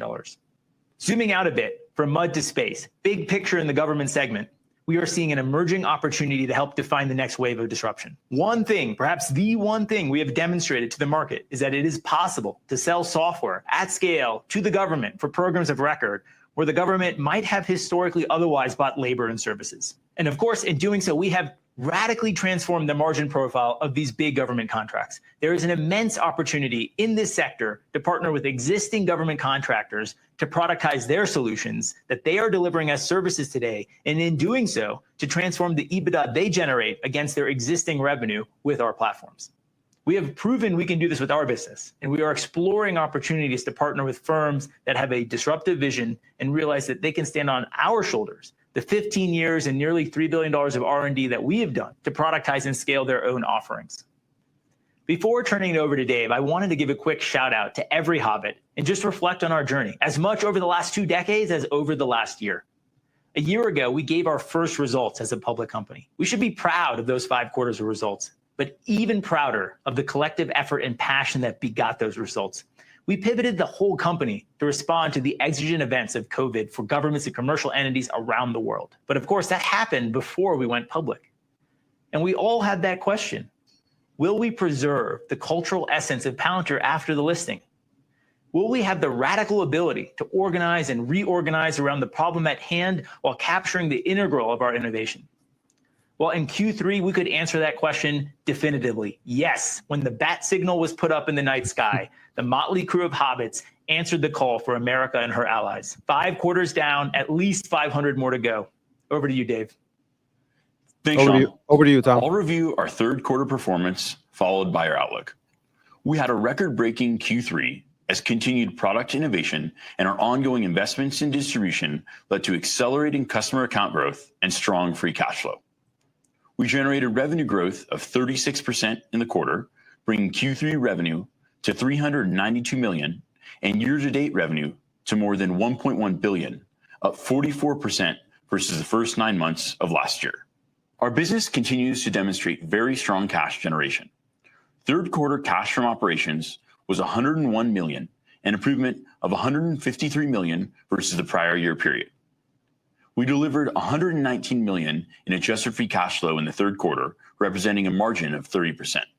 The strength of our third quarter performance brings year-to-date adjusted free cash flow to $320 million, representing a free cash flow margin of 29% and a $605 million improvement from the prior year period. Third quarter adjusted operating income increased to $116 million, representing a margin of 30%, our 4th consecutive quarter with adjusted operating margin of 30% or greater. We added 34 net new customers in the third quarter, and our total customer count grew 20% quarter over quarter. Our commercial customer count increased 46% quarter over quarter, and it has more than doubled since the end of 2020. Our new customers are scaling faster and more efficiently than ever before. Year to date, revenue from new customers acquired in year is up 66% to $38 million, and these customers are already generating contribution margin of 36%. This compares with just $23 million in revenue and a negative 26% contribution margin for new customers over the comparable period in 2020. Drilling down into our third quarter revenue, total revenue grew 36% year over year, ahead of our prior guidance of 33%. Our U.S. business continues to demonstrate strong growth, with revenue increasing 45% year over year in Q3. Looking at our Q3 revenue year over year by segment, we continue to see broad-based momentum in our commercial business. Total commercial revenue was $174 million, up 37%, and representing our third straight quarter of accelerating commercial revenue growth. Our investments in product and distribution continue to drive growth, particularly in the US, where commercial revenue increased 103% in Q3. And our international business continues to gain momentum as well, with international commercial revenue growth accelerating for the third straight quarter as economies continue to reopen and recover. Government revenue increased 34% as we signed new deals with the Air Force, HHS, and NIH, and we were recently down-selected by the U.S. Army to provide its intelligence data fabric and analytics solution under CD2. In the third quarter, we closed 54 deals of $1 million or more in total contract value, including 33 deals of $5 million or more and 18 deals of $10 million or more. Third quarter billings increased 56% year over year, and remaining performance obligation increased 172% year over year as we continue to improve contracting, push out or remove termination for convenience clauses, and move to shorter duration billing cycles. Total remaining deal value increased 50% year over year to $3.6 billion, with commercial remaining deal value increasing 101%. Third quarter trailing 12-month revenue per customer was $7 million, down sequentially and reflecting continued acceleration in customer acquisition as we added 34 net new customers in the quarter. We continue to expect rapid expansion in our customer base moving forward as we invest in our sales teams and channel partners, and we would expect average revenue per customer to continue to taper as a result of our growing customer count. When excluding new customers added in the quarter, average revenue per customer was $8.8 million, up 26% year over year. And we continue to generate strong growth with our largest customers. Trailing 12-month revenue per top 20 customers was $41.3 million, up 35% year over year. Next, I'll discuss our third quarter margins and expenses on an adjusted basis, which excludes stock-based compensation. Adjusted gross margin was 82%, up from 81% in the year-ago period. Contribution margin was 57%, up from 56% in the year-ago period. Third quarter income from operations, excluding stock-based compensation and related employer payroll taxes, was $116 million, representing an adjusted operating margin of 30%, our fourth consecutive quarter with adjusted operating margin at or above 30%. Third quarter adjusted expenses were $276 million, up 2% year over year, and 28% when adjusting for one-time direct listing expenses incurred in Q3 2020. The bulk of expense growth is driven by continued investments in product development and sales to support durable long-term growth. Marketing expenses were up 144% quarter over quarter as we continue to fuel demand generation. In the third quarter, we generated $119 million in adjusted free cash flow, representing a margin of 30%. Through the first 9 months of 2021, adjusted free cash flow was $320 million, representing an improvement of $605 million versus a prior year period. We ended the third quarter with over $2.3 billion in cash and no debt. Turning to our outlook. For our Q4 revenue guidance, we expect revenue of $418 million, and we expect adjusted operating margin of 22%. Our Q4 revenue guidance implies full year 2021 revenue of $1.527 billion, which represents another year of revenue growth of 40% or higher. Additionally, for the full year 2021, we are raising our annual adjusted free cash flow guidance to an excess of $400 million, an increase of $100 million from our prior guidance. Continuing to execute the guidance strategy set forth by our CEO, Alex Karp, in our year-end 2020 earnings call with regard to long-term revenue guidance, we are providing and will continue to provide guidance of 30% or greater revenue growth for this year and the next 4 years at each earnings call. With that, I'll turn the call over to Rodney to open up Q&A. Thanks, Dave. We'll begin with questions from our shareholders submitted via Say. Sham, this first one's for you. Jason B. and Jacob P. both ask, does Palantir view any other AI companies as competitors? If so, what makes Palantir's platform a better choice? They said in the presentation they don't. Our competition is not any other company. It's really, the competition is our customer, specifically our customer's IT department and their desire to build their own solution. And you know what? It's not even really their fault. There's an army of consultants and cloud providers who peddle completely bogus DIY architectures that are never going to work. It took us 15 years and nearly $3 billion of development, and we continue to innovate every day. Just last week, we had a meeting with the Fortune 200 CIO who was so excited to see Foundry because he had spent the last 3 years trying unsuccessfully to solve the same problems with the leading cloud provider. 3 years. And they aren't the only ones. These are our favorite conversations because having tried and failed, the customer knows exactly how valuable it is to buy a solution that works in days at scale. But that's not really what makes us a better choice. We're a better choice because we focus exclusively on alpha, that we invest in capabilities that enable a company to uniquely express their strategy. Whereas most enterprise software makes the customer more similar to the competition, our products, they are designed to make them more different, more differentiated. Great, Sham. Another one for you. Alex A. and Jeff C. ask, are you planning to invest in any cryptocurrency? Thanks, Alex and Jeff. We are super excited about Foundry for Crypto. We see a unique fit with fast-growing crypto companies that need industrialized compliance solutions. These are highly technical buyers, and they're highly motivated disruptors. We are leveraging our deep anti-money laundering and know your customer expertise that we developed over years, helping governments find compliance issues with the world's largest banks and helping those banks in turn respond and harden their compliance programs. Some of the largest AML investigations in the world were powered by Palantir. That's I think Sham is not. And at the banks themselves. It's not his best conference call. We think we're going to see a massive This avoidance was in no way pre-prepared. AML platforms to enable them to go toe-to-toe and beyond with the legacy players. We're going to deliver tell you my thoughts compliance. after They he's can focus finished. on disruption. And of course, they are welcome to pay us in crypto. It's embarrassing a little bit.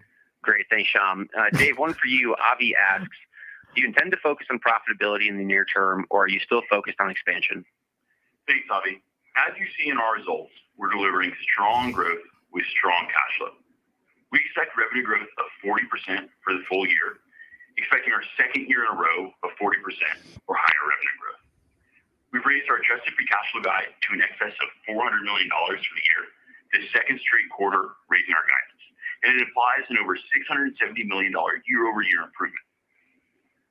Stepping back, we are continuing to deliver high growth with very strong cash flow results, and we remain focused on expansion. And so pivoting to expansion, we have more pilots today than at any time in our history. We added 34 net new customers in Q3. We signed 54 deals in Q3 of $1 million or more. We're scaling our investments in R&D, hiring devs, investing in new product offerings, Foundry for Crypto, the Meta Constellation, and the commercialization of Apollo. We've added 150 sales heads this year, not to mention building the infrastructure to support them and future hires. And we're continuing to build out and invest in marketing. Still in its early days, but our marketing spend is up 144% quarter over quarter.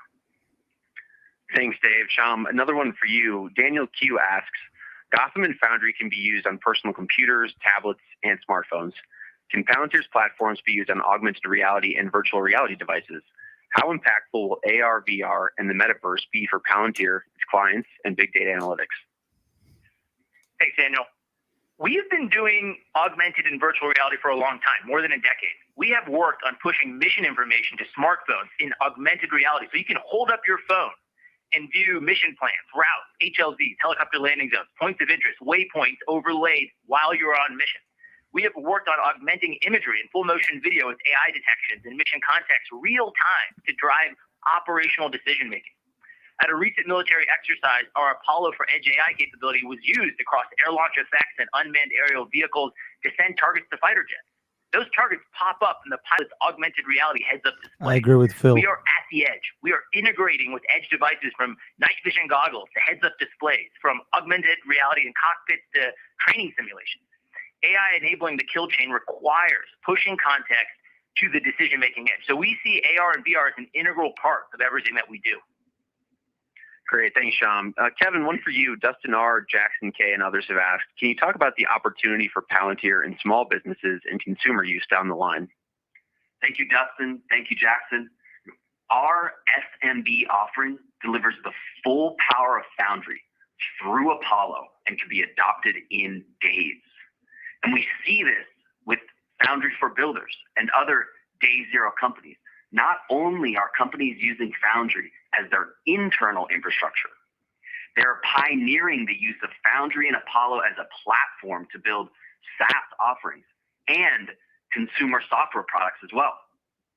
With Foundry, they're doing this faster.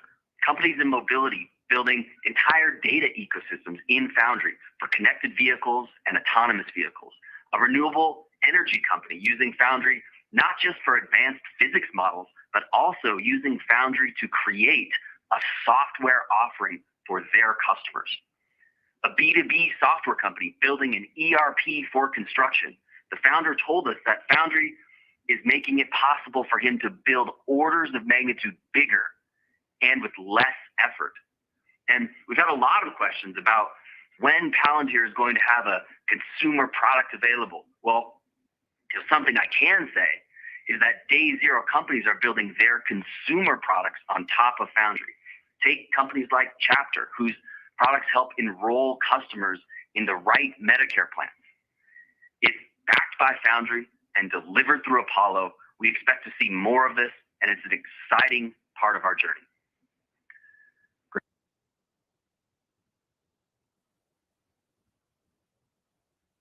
I think it's done. Hey, bro, If this how it ends, I was enjoying this the can comments. be life. Juan, enjoying this the can be life. The comments were Commercial crazy. revenue Man. up Oh, he's back. He's 21% back. sequentially in Q3, quarter over quarter. The numbers are especially strong in the United States, where the U.S. commercial business has accelerated. Hey, from they said the comments said they sound like revenue Siri. growth rate in Q1. It sounds like Siri's Yeah. answering these questions. 90% growth There's like rate 3 in bots Q2, having a now conversation, bro. 103% revenue growth in Q3. That's more than doubling year over year. That was nasty. And This is is they're in driven by metaverse. continued product innovation and more efficiencies in distribution. Like Jesus, it's gone again. It's like in those movies when they hang up and they don't say any kind of bye or anything, and it's just presumed. It's a bit like Is that. this gone? Is this ended really? Is this acquisition no? of new customers is accelerating. We mentioned 10 net new This customers is a in shit Q1, show, to be 20 in honest. Q2, 34 Wow. in Q3, more than tripling. Commercial revenue has I think Alex accelerated Karp in has to every do these, quarter bro. over the He last has. year, from This is 4% in Q4 of last year, ridiculous. 19 in Q1, 28 in Q2, and 37 Welcome to in Q3. metaverse. Total Yeah. commercial Yeah. deal value is up 2.2 billion. That's more than doubling since last year. Our RPO, remaining performance obligations, increased 172% to 874 Hey, Jackson, what's up? million. And account coverage. Jackson, join the distribution stream. We're gonna channels send you a bring link. us to great companies like Apache, a large hospital system in Florida, a large health insurance provider in the United States. Kinder Jackson, Morgan, I put the Vallejo, link in the Dave chat. and You can join Buster's, the just to stream. name a few. We'll put you on screen. Great. Thanks, Kevin. Sham, this next one's for you. Marcellus asks, what is it that will keep Palantir ahead of the competition for the next 10 years? Thanks, Marcellus. Well, that's the trillion-dollar question. Of course, $1 trillion, that's well short of our ambition over the next 10 years. We always have and will always continue to focus on building cutting-edge product that the world needs, anticipating the future, operating with prescience. We are software shamans, building before the need is obvious, always ready to meet its moment, as was true with IEDs in Iraq and Afghanistan, the global financial crisis, ISIS attacks in Europe, or more recently with COVID, supply chain disruptions in Afghan non-combatant evacuation operations. With Gotham, we are focused on continuing to build the AI-enabled kill chain across every sensor and every shooter, covering all domains from space to mud. Our platforms are modern operating systems for the enterprise. With Foundry, we are creating the nervous system and the cardiovascular system of the enterprise. With OPIs, you can expose complex cross-system actions in a repeatable manner that enables you to go from sensing business disruptions before they even happen to changing your business to seamlessly respond, organizing and reorganizing your business around I reality agree, at actually. pace. Yeah. And we just launched Apollo commercially this past week. We have already used Apollo to accomplish so much in the world, from edge AI in space, real-time comms with weapon systems, to running our global software delivery fleet, taking Gotham and Foundry to where no SaaS has gone before. And today I talked about Apollo for streaming. It feels like every quarter we are creating things that we could not have conceived of ourselves just a couple quarters before. Central to our value creation engine is that we are focused on solving hard problems. We are focused on creating fundamental value. Most software companies make software that's easy to sell, and over time that corrupts the value of the product. We make software that is profoundly valuable, cutting-edge product, and then innovate on distribution. Thanks, Sham. Dave, one for you. James K. and Raphael W. ask, the company's chief executive officer, Alex Karp, has been selling a large amount of shares this year. Why has he been selling so much, and will these sales continue? James, Raphael, thank you for the questions. As we mentioned on prior earnings calls, Karp was granted options a decade ago, which were set to expire on December 3rd of this year. Specifically, as of our direct listing, he held 68.9 million options that were set to expire this December. The taxes from the exercise of the options are more than $500 million, and so he's been selling shares along the way to generate funds to pay those taxes. Of his 68.9 million expiring options, he has now exercised 94% of the total. Of the remaining 6%, roughly half, or 1.9 million of them, will be sold by the expiration date. The other half exercised, and as a result, all the near-term expiring options will have been exercised. Thanks, Dave. Sham, one for That's you. actually Antonio the first asks, piece of news we being a heard nurse myself, that actually I see made great any potential sense. for Palantir. In these pandemic times, healthcare Finally. workers are the new defense. We need to talk Palantir about have a this plan after to the create call. a This is product important. that can help healthcare institutions on how to assign us. Thank you, Antonio, and thank you for all that you and your fellow healthcare workers have done for us over the pandemic. My mother is a nurse, and I've been living this alongside so many, not just in the U.S., but all over the world. I made reference in my earlier remarks to the substantial growth of our healthcare work. The NHS, MD Anderson, 70 academic medical centers through the NIH's N3C, the VA, Sambo's nursing home facilities in Japan, and several more regional U.S. providers. Foundry is helping to manage over 300 million patient lives and growing. We have a very unique and diverse footprint that I believe positions us to deliver on the necessary transformation in healthcare. And yes, we are absolutely doing the work at the cutting edge of both research and complex clinical care, but we are also doing the work on operational excellence. The world over, COVID has caused or severely exacerbated procedure backlogs. There are people that need care, life-saving care, waiting to be seen. And at the same time, many facilities have spare capacity.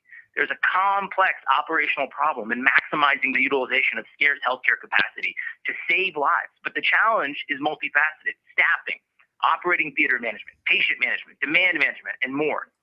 But as you highlight, one of the most acute challenges, and He doesn't schedule these on his own. It's pre-scheduled is the sales. nursing shortage and staffing optimization. I was recently visiting one of our hospital customers, sitting with their nurses, watching as they were being trained on Foundry for the first time.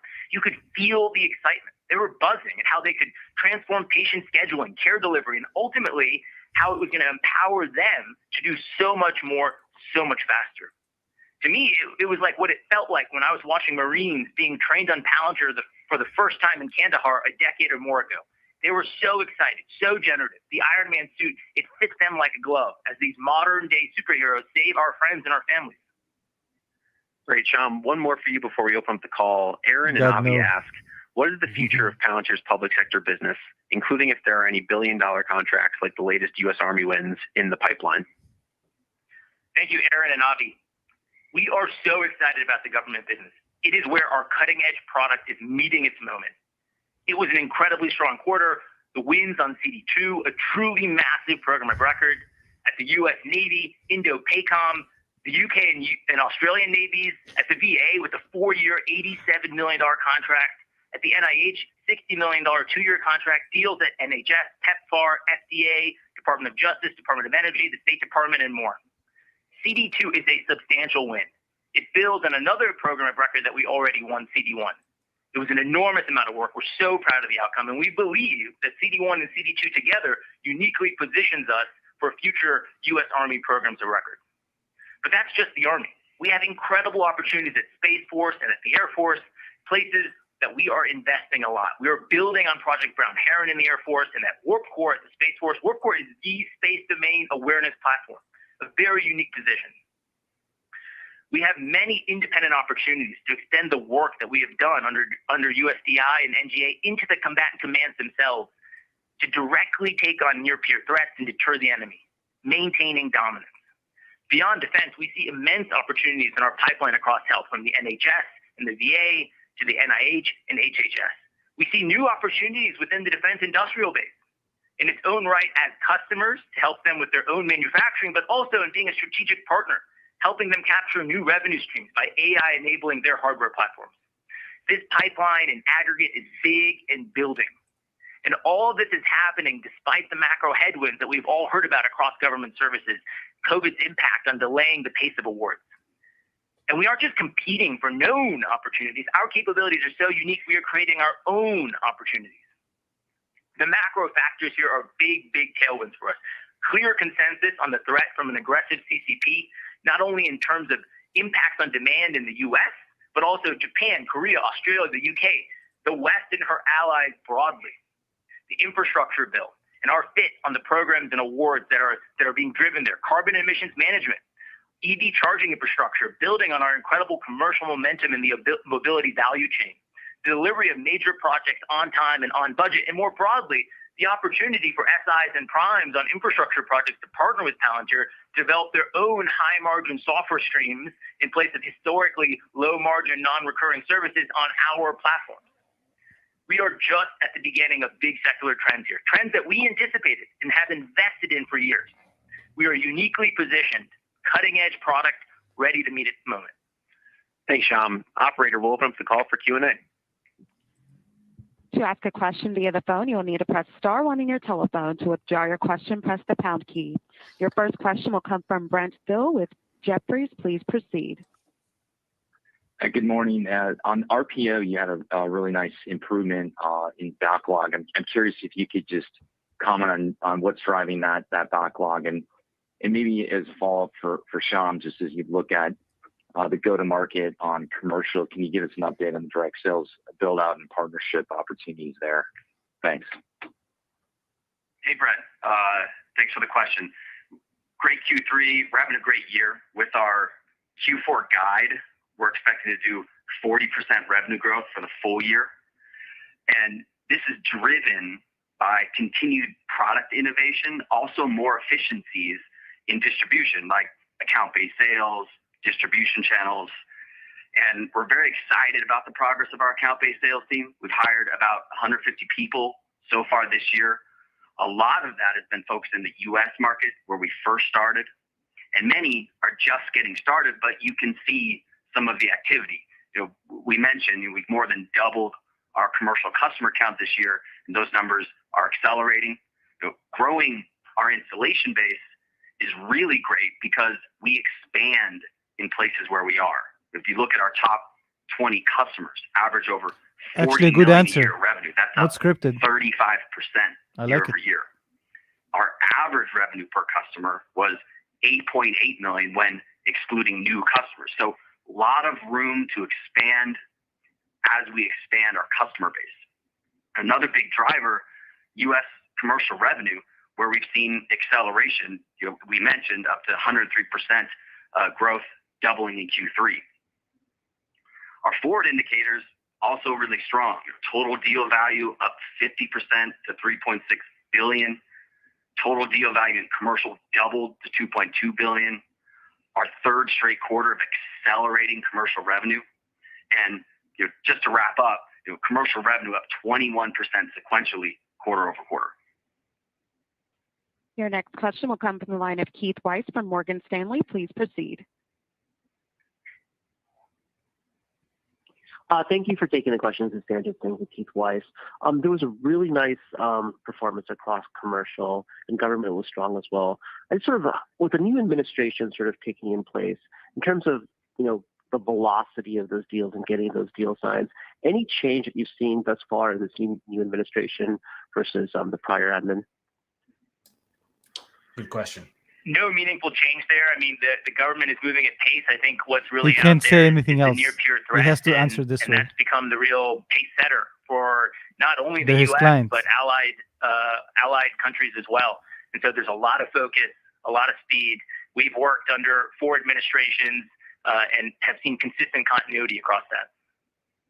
But he's right. They work with Your the next military. question will come It's from not a the line of political Rishi thing. They don't care who's in Jaluria charge. from RBC Capital Markets. Please proceed with your question. Wonderful. Thanks so much for taking my questions. And nice to see continued strength on the commercial side. Just maybe high level, can you help us understand how the land and expand and go to market motion on the commercial side has differed from government in your experience, and especially so far this year. And maybe can you talk to us a little bit about how involved you are at the pilot phase and beyond, and maybe what that time to value looks like? Thanks. Great. Yeah. We talked earlier about modules. That was a big thing a year ago that really changed how we went to market. The modules have been very successful. Just this quarter, we discussed the carbon emissions management module and Foundry for crypto.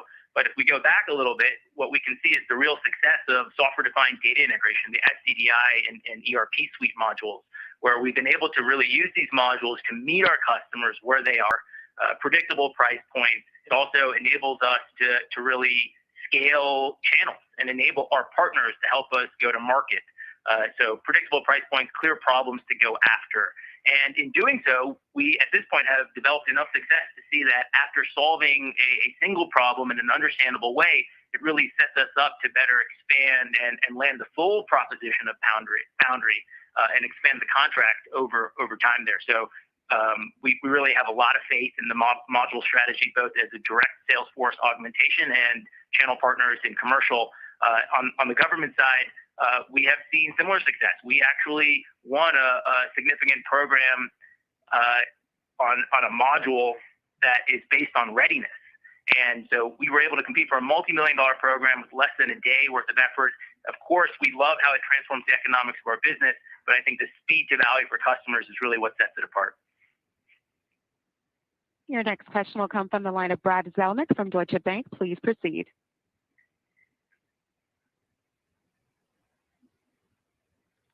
Hello, Brad Zelnick. Your line is open. Please proceed with your question. Oh, my. That's a very polite way of saying unmute. Unmute, motherfucker. And we will move on to the next question in queue. The next question is he's fired. Somebody losing his job tomorrow. Hi, good Brad? morning. Thanks for the question. Brad. It's kind of a multi-part one. So, you talked about the recently launched Foundry module around crypto. And I was just wondering, there wasn't really a press release around that. The modules kind of appeared. So, finding new use cases is great, but I was curious if you could talk about the size of the crypto opportunity, but then also the strategy of releasing modules. Is it finding lead customers and commercializing it quietly, or really does it depend on the market size and the interest? Thank you. Thanks, Mark. Yeah, the focus on modules is to really meet the customer where they are. Where do we see repeatable challenges that we can create an offering that is very fast to deploy? Last quarter, I talked about how we deployed AML at the largest European retail bank in less than 2 days. That this gives you kind of an indicative sense of the performance. We're able to integrate with complicated ERP solutions and unlock that data for customers in hours. So we start with cutting edge product. And then where we see the module, we invest in it because it gives us innovative distribution. It enables us both from a direct sales force perspective, but also channel partners, and to be really successful in penetrating the market. All right, and we do have time for one final question, which is from Ethan Bruck from Wolfe Research. Please proceed with your question. Hey guys, this is Alex Zukin from Wolfe Research. I just had maybe two quick numbers questions. Roughly, if we think about Q4 guidance, how much revenue do you expect to come from commercial contracts with investment arrangements in the quarter? And then if it's possible to get what percentage of the total RPO would be recognized over the next 12 months? Finally, a concentration question in disguise, yeah? But it's a concentration exactly question. On the investment program, really excited about the opportunity here. Just to repeat some numbers and get some context, with our Q4 guide, we're expecting 40% revenue growth for the year. He's not going to answer it, over I'm $1.5 sure. billion for the year. We raised our cash flow guidance to an excess of $400 million. We've invested about $150 million through Q3. Total revenue from the program is about 2% of revenue for the year through Q3. And there's about $640 million of total revenue long-term from this program at the end of the quarter. He's not answering the question, bro. He didn't answer the question. Alex is sitting there just thinking, what the fuck just happened, bro? This concludes I knew today's it's not going to conference answer. call. Thank you for This is not good. participating. You may now disconnect. No, I'll tell you in a second. This was my biggest concern. So let me unplug this. So I'll give you my 3 minutes. Then you'll do your 3 minutes, Alex, and then Juan does his 3 minutes, and then we can let everybody go at 9 o'clock to go do their stuff. So basically, the big takeaway from me from this call came from them talking about the first batch, the batch of options, the non-qualified stock options he got in 2010, I believe. And he basically already sold what they said, 96% of it. Yeah, 94%. Yeah, so pretty much the whole, Alex Karp dumping narrative is about to die because the next batch, he just got it this year, which means we're looking at 2031 for the potential exercise that he's not going to exercise before. So this whole narrative of Alex Karp selling stock is about to die. And by the way, when people said, well, Alex just sold before the earnings call, these are pre-scheduled sales. You have to pre-schedule them, otherwise you have it's not legal for executives to decide on sales not in advance. The other takeaway from me was the end. I was waiting because I looked through the SEC filing and I looked through the presentation, and nowhere, unlike previous quarters, they said anything about how the split is from commercial to government. You can't find anything from the commercial to the government. And moreover, there's nothing to be said on both segments as to client concentration, which is our biggest concern coming into this quarter and the previous quarter. So they haven't said anything about client concentration within each segment, and neither the breakdown between the two segments. I couldn't find anything. I was shocked that the only guy who asked this, and he did it smartly. Now, Alex is a smart guy. He didn't ask it directly because he knew he was not going to get an answer. He said how much of Q4 is going to be commercial, because if you would have given him a straight answer, we would have done the math and figured it out ourselves, because we know it's about 400 in aggregate. But he didn't answer. He just gave me some googly bullshit answer, like blah, blah, blah, blah, like verbal diarrhea. And it goes to my third point. I think that, unfortunately, I think that Sham is not Alex when it comes to presentation skills. It was scripted. It was poorly delivered. It was completely lifeless, and it sounded like a bot did it. I think it takes away a lot from the strength of this product. And I think we all got used to Alex Karp kind of not pitching anything, and rather, if anything, like vice versa. So to get this hype man show, I think it's just lack of experience in presentational skills they need to work on. But this was really, for lack of a better word, I was a little bit cringed out. But I guess, it's not Alex Karp. I think I know if Elon can do these, I think Alex can do these. I think he needs to be on these calls. I think people expect him to, and it was a shame that he wasn't. But yeah, that's kind of my 2 cents. What about you guys? Yeah, so my take is, if I had to compare my current outlook, if I had to go and adjust my model and try to understand where my risk spectrum on out year metrics is, I would say that it probably is slightly worse today than it was yesterday. So there's lots of good stuff, but we kind of expected the good stuff, we're already pricing the good stuff in, in my model, I already have it in. But the one concern that I have is up until two or three quarters ago, they were publishing two separate numbers in these updates. They were publishing the outstanding deal value, but they're also publishing a total of outstanding deal value and IDIQ contracts. And they stopped publishing IDIQ numbers altogether. So there's no view of what the future flow of these is. And that doesn't sound particularly great, because it's very difficult to then make assessments as to what the next 3-4 years is going to bring. And this big contract they announced on the 5th of October, that was an IDIQ contract. And so I don't know if that was right at the end of September or at the beginning of October when it was actually signed, whether it's in the pipeline or not. But whenever it is, we won't even know about that size or what that might impact future revenue. It just makes projections much harder, because you don't really understand. I guess the one place where we do see that number potentially is in that slide 38 graph on the right, where it was saying that there's a relative to the work that they delivered in the quarter, there's still almost a year's worth of, as of last year, of money that is yet to be collected without extra work, just based on outcomes and hitting targets. So that's an upside. That's a really, really good figure, because if they're signing contracts that are based on merit and they deliver against those, that's going to be, like we're seeing like almost a 3x, like a 2.5x, like extra revenue piling up on top afterwards. Like I'm like versus the quarter, I'm pretty happy with that. But I'm not as positive potentially right now as to, especially based on them ghosting those 2 questions at the end.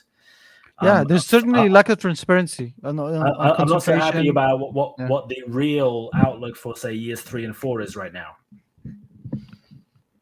I feel like, yeah, Juan, what about you? But we both Sasha and I, we felt like this lack of transparency is doesn't make me feel too comfortable on both the concentration side and the deal flow. I think the market agrees with you. You see the stock price has been dropping, but the whole lack of transparency narrative just the conference calls didn't help. They had of government issues overseas, and I don't know. I definitely agree with you guys. It's just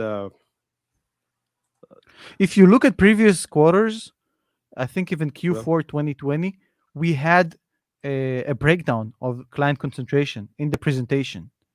And at some point they took it out. They never brought it back, and you can't find it anywhere right now. So why would you not put it out there? I don't know. In general, like, did you guys not did not feel the difference? That's what makes me positive, though. When Sham was taking non-scripted questions, he seemed, apart from the last one, which completely he shut the bed, but before the last question, he was really doing well with the non-scripted questions. I think they overcoached him for the call, and the result was just horrendous. Yeah, I mean, to be fair, the early questions, they were relatively straightforward to answer. I mean, like, I could have probably answered them, and I don't even work at Palantir. Yeah. It's like you could have done a better job than him.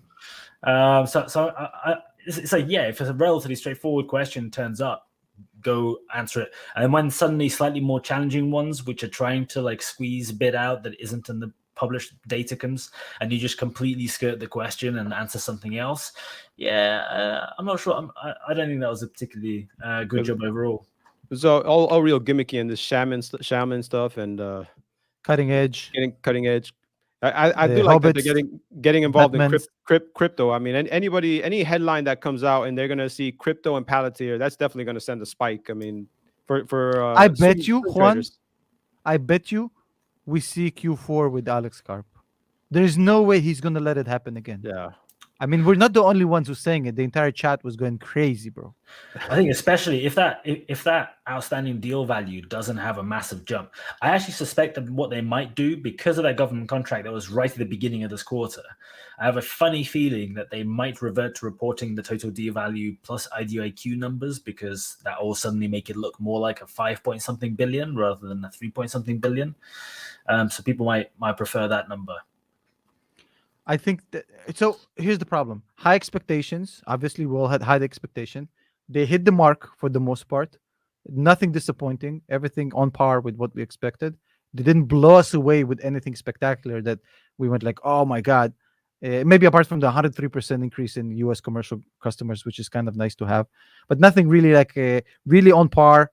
But when you just, if it was just that would have been fine. But in the context of this 1 hour that we had to endure, and I thank you all for staying with me through this through this ear bleeding experience. The call is really going to hurt them short term, but on the other hand, I don't mind, since we're going to get an opportunity. Maybe this is how we get back to 25 as far as potential discount. If it rolls down to 25, maybe I'll buy for sure. I'll buy a few more. Somebody Morik said, would you guys cover Senseonics earnings today? I'm not gonna do it, but I assume you will do it, Juan. You've been on Senseonics for like over a year, right? Yeah. I've been in Senseonics for a while. So are you gonna stream the earnings? Maybe you should. Man, I got 2,000 subscribers, man. I'll have it'll be like me and 3 other people, man. I'll come watch you. By the way, before we sign off, I want to first of all thank the 3,000 people who lasted through this conference call. Wow. 3 of us. So literally they stayed for us. Obviously the call was horrendous. They stayed. 3,000 people stay in the chat. Thank you all. Thank you, Tom, by the way. Tom, my good friend Tom from Thailand is saying this was painful. I agree. But thank you all for lasting for us for this call. We really appreciate it. Absolutely. We all felt how the call was unlistenable. So thank you all for staying for us. I want to thank my good friend Juan from prostate.com. I'm just kidding. From the Prosperity Rate channel, Sasha Yanshin from the Sasha Yanshin channel. Go subscribe to these guys. They're two of my favorite channels on YouTube. It was a privilege and an honor to have you on here. You guys have killed it. Thank you so much. Thank you, everybody. We definitely have. I mean, this community rocks. If they lasted for an hour of this call, I go smash Tom's like button before he tells you not to. Don't smash nothing, please. God no. Don't buy nothing. People think it's a gimmick. I genuinely just want people to focus on what we have to say, bro. Don't. I hate when people push like this shit on me. Thank you, everybody. I love you all. For the Patreon members and channel members, we'll see you on Thursday on our weekly call. And if not, I'll see you tomorrow in tomorrow's video. Later. Thank you, Sasha. Thank you, Juan. Go subscribe to their channels right now. Their channels is Prosperity Trade, Sasha Yanchin. Go subscribe to their channels right now. I promise you, you would not miss out. Some of the best content on YouTube if you are interested in stock market and financials. Appreciate that. Thank you so much.